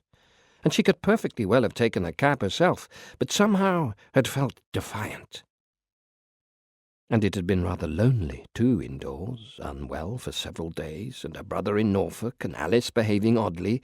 She had felt the need to be among others, going purposefully about, the bustle of the street, shops, doors opening and closing, cheerful faces, and all the young men. She was on her way to Lady Lorne's house, to a meeting of the Committee for Moral Welfare. And now, Round the corner of Petty Curie, one of the young men, who had almost collided with her, raised his hat and said, "Good morning," smiled at her, gown flying, arms full of books and brown paper bags. And smiling back, dismissing his apology, she thought suddenly that that was what she had been missing, and that when Thomas was back they must have some of the young men in to tea, to sherry, to Sunday luncheon. For she greatly enjoyed it, their graceful yet at the same time clumsy bodies all over her drawing-room, their legs under her dining-room table, and their voices and their politeness, and the way she could coax them out of themselves. And there was always one very difficult one who hung back, and one too boisterous but charming. Oh, always, yes, the young men must come again to tea.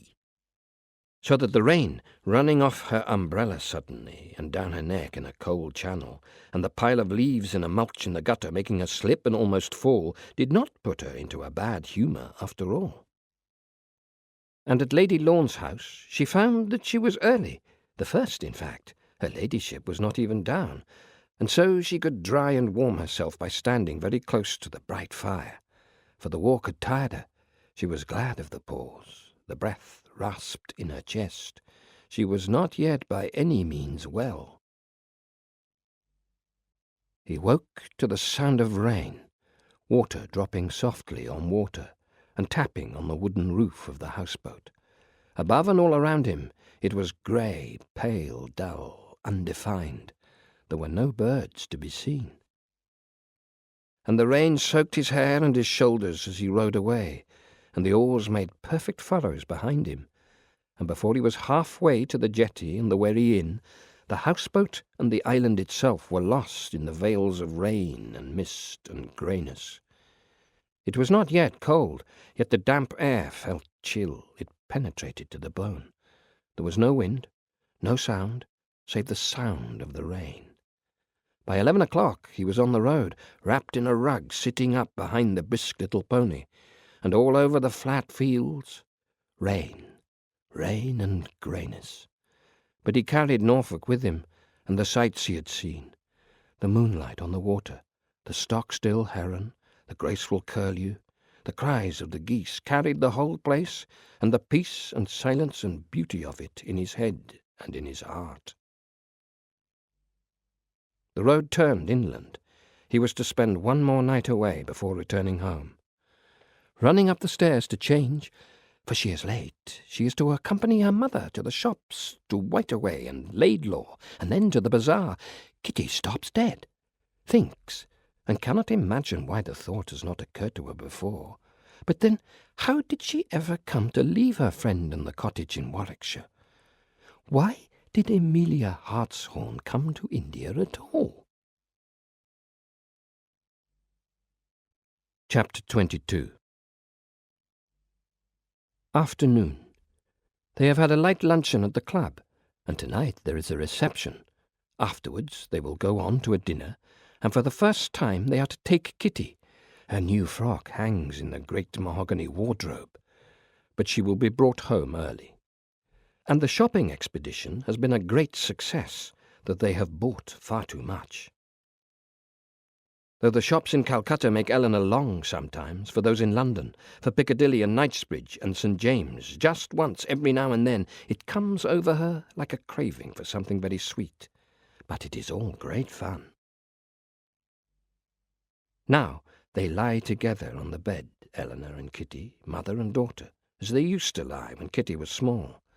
But do not sleep. Kitty has been talking about the cottage in Warwickshire. Eleanor listens, strokes her child's hair, thinks with a dart of pure anguish, but I cannot let her go, and loves her passionately at this moment, and fears too how things would be with her if Kitty were gone.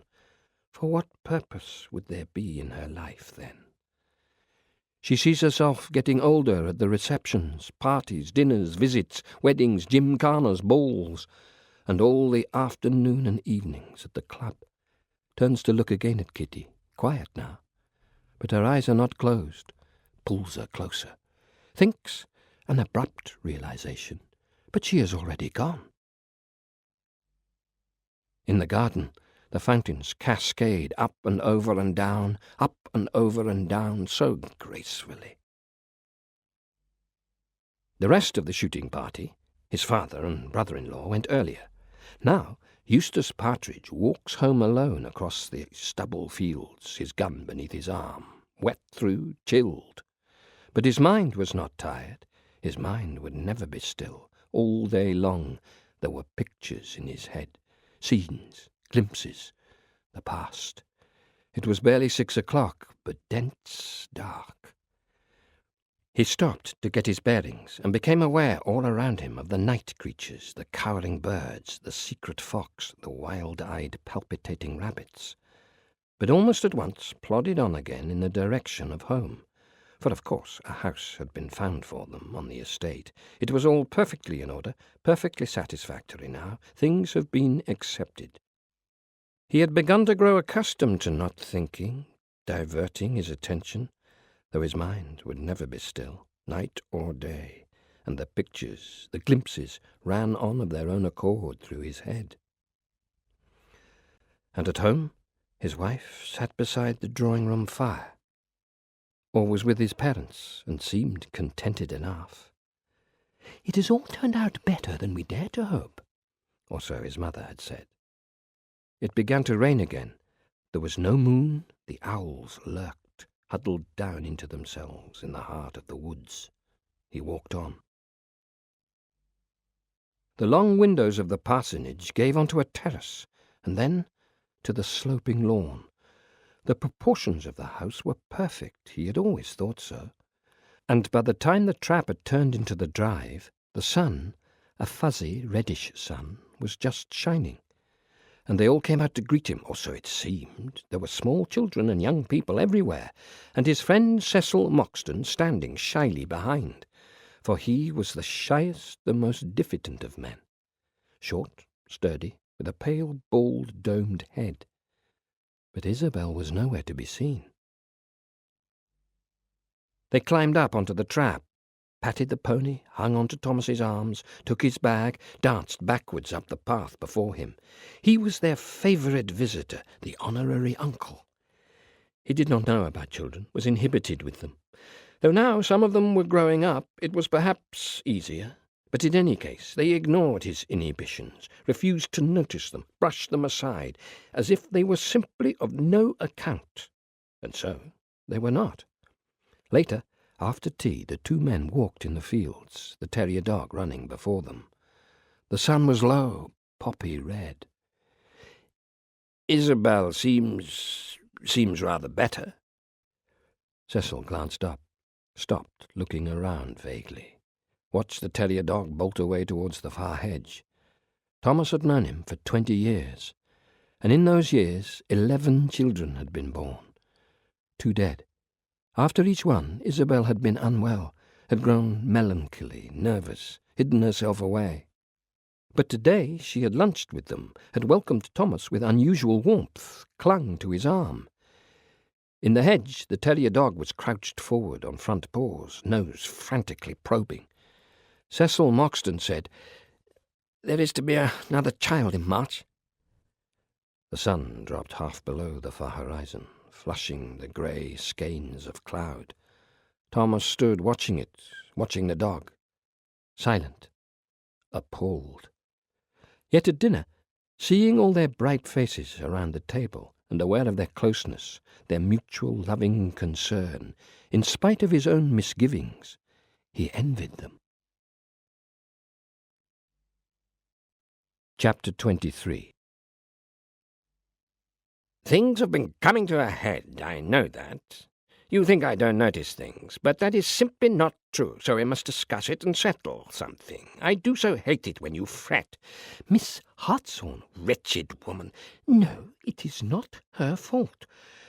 "Well, she'll be off soon after Christmas, and I, for one, will not be sorry." "Taking Kitty with her." "What?" "That has been the talk. You know I have said this to you before, that Kitty is restless. She longs to go to England, to reconcile it with her own dreams, and to spread her wings, to be better educated." Yes, and that is all very well.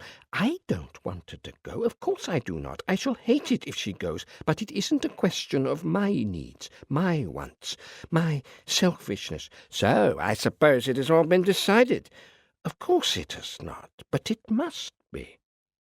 You think she should go for a spell, a holiday? Why not? Yes, let her go. She seems happy enough now. Superficially. You think she should go? I wish you would not simply jump at a solution and then dismiss the whole matter from your mind, Louis. I need you to support me. Well, you know I always do. Miss Hartshorn has a friend, a Marjorie Pepys. They have a cottage in Warwickshire. There has been a good deal of talk about that. Kitty would live there. That is her idea. She would continue to tutor her, but there is also a girls' school, apparently, in Leamington Spa. Well then, why not let her go? I do dislike having to conduct a conversation like this through the open door of your dressing-room. Well, I suppose you've discussed these plans with Kitty and so forth? I've listened. It sounds perfectly reasonable for a month or so. If you want to know what I think it sounds sapphic. Good God! Oh, and narrow. And after all, we don't really know. No, I suppose not. She is still a child. She will not even be 16. I want the best for Kitty, the best education and care, the best environment, the best future. Eleanor stands, tall, her hair long and loose on her shoulders. Beautiful hair. But this way it makes her face look older. I thought I would write to Florence in Cambridge. Yes, he says at once. Turns on his side. Yes, of course. Which she sensibly takes for his approval. And so, the following day she does write. And so, and all really very quickly and easily, and so it is arranged. The turn of the year. December. The snow fell early. It was a white Christmas for once in a lifetime. People even skated on the river. There are photographs in attics to prove it.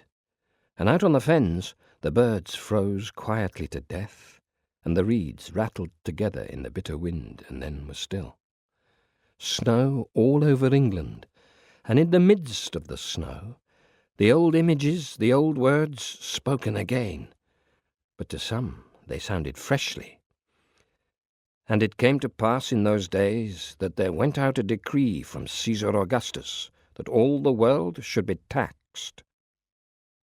On Christmas Eve, Florence dined with the bishop and was bored, but not disagreeably, and later went to church, and hearing the old words bent her head suddenly, and vowed to work for good. Old Mrs. Gray, waking at 3 on Christmas morning, made up her mind to go to Scotland again, and well before the spring, and so lay awake, planning, dreaming, remembering, listening to the clocks, excited as any child. In the college chapel, the candlelight shone on the great scene of the Nativity, and on the face of the one rapt, kneeling figure of no importance, and Thomas recognized it afresh, and, reading the old words aloud, admired their beauty. But no more, perhaps. The beauty did not pierce the heart. Snow fell. Eustace Partridge walked the fields, gun under arm, and hares fled and shrews stiffened cold in ditches, and he went on doggedly and did not think of the college chapel, nor of the narrow streets, the books, the firesides, the friends, his own once dazzling future. And in another country place, Cecil Moxton spoke the old words too, before trudging back towards his parsonage through the snow, and seeing the lighted windows ahead of him, was lifted up a little in gladness for the child to come, and turned his face aside from the gathering shadows, the same ones that always darkened around his wife after a birth. Snow fell. The year turned. Impatient with the meanderings of the Committee for Moral Welfare, Florence abruptly offered most of the money for the house in the country from her own purse, and got the rest out of rich Miss Quayle, the brewer's daughter, who was ill and anxious to buy off death by almsgiving. And so the purchase was quickly secured. On the 2nd day of the new year, Eustace Partridge's wife miscarried her child. The snow melted.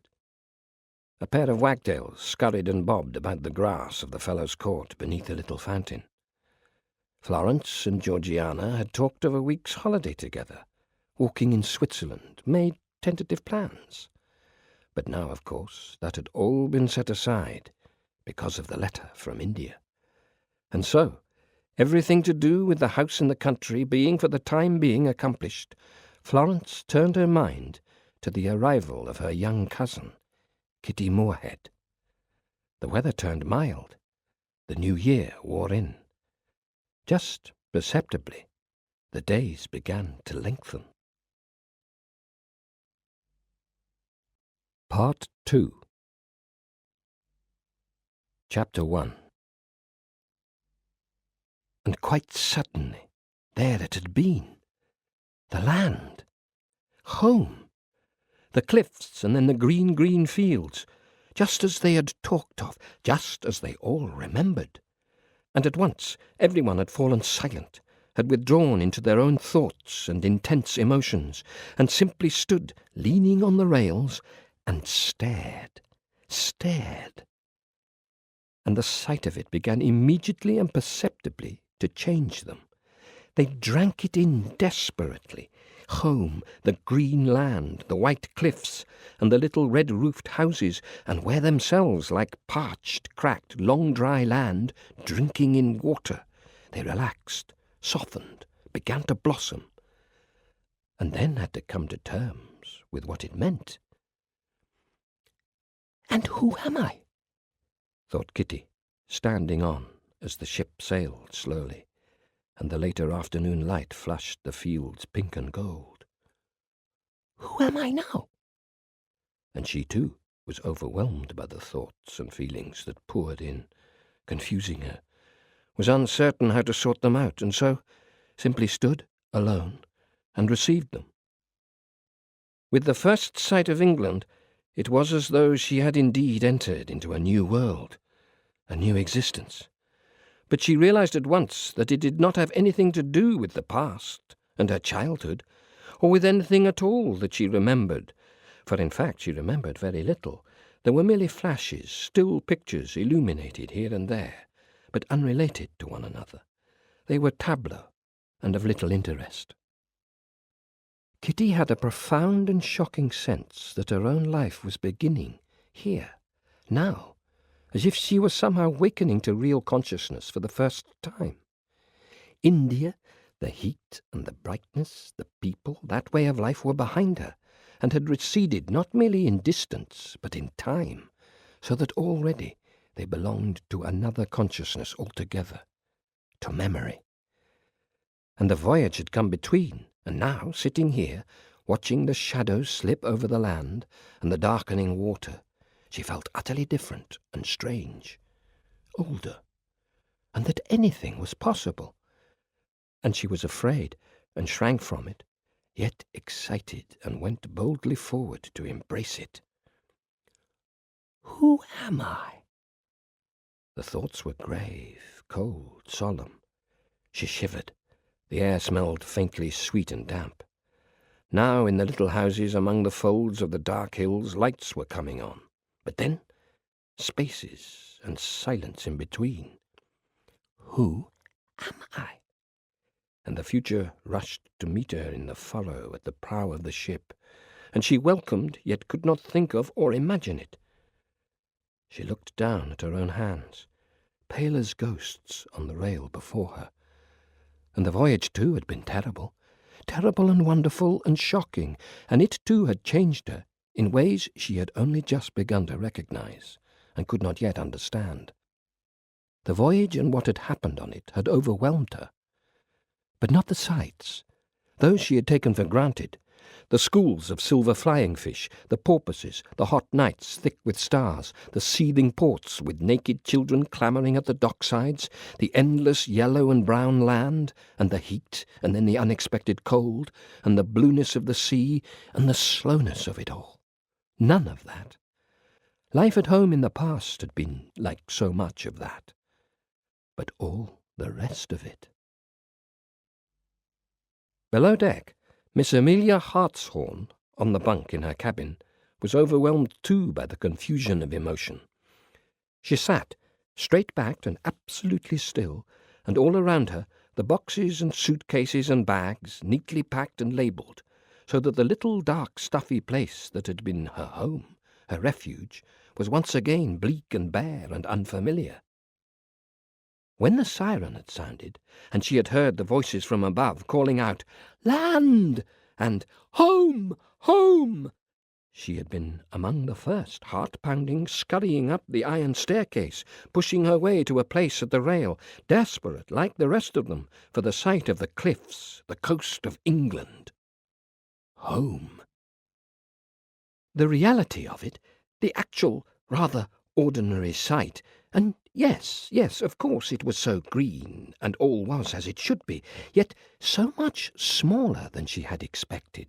The land itself had made her tremble, and a rush of memory, a whole flood of recollection of times, events, and words forgotten, pushed deliberately down into oblivion, had rushed over her, so that, after only a moment, she had gone back down the stairs alone, and into the silent cabin, and the crowd at the rail had parted slightly to let her through, and then closed together again at once. Her agitation had gone unnoticed.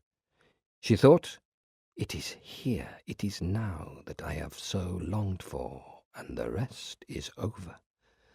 For a second she felt absolute joy.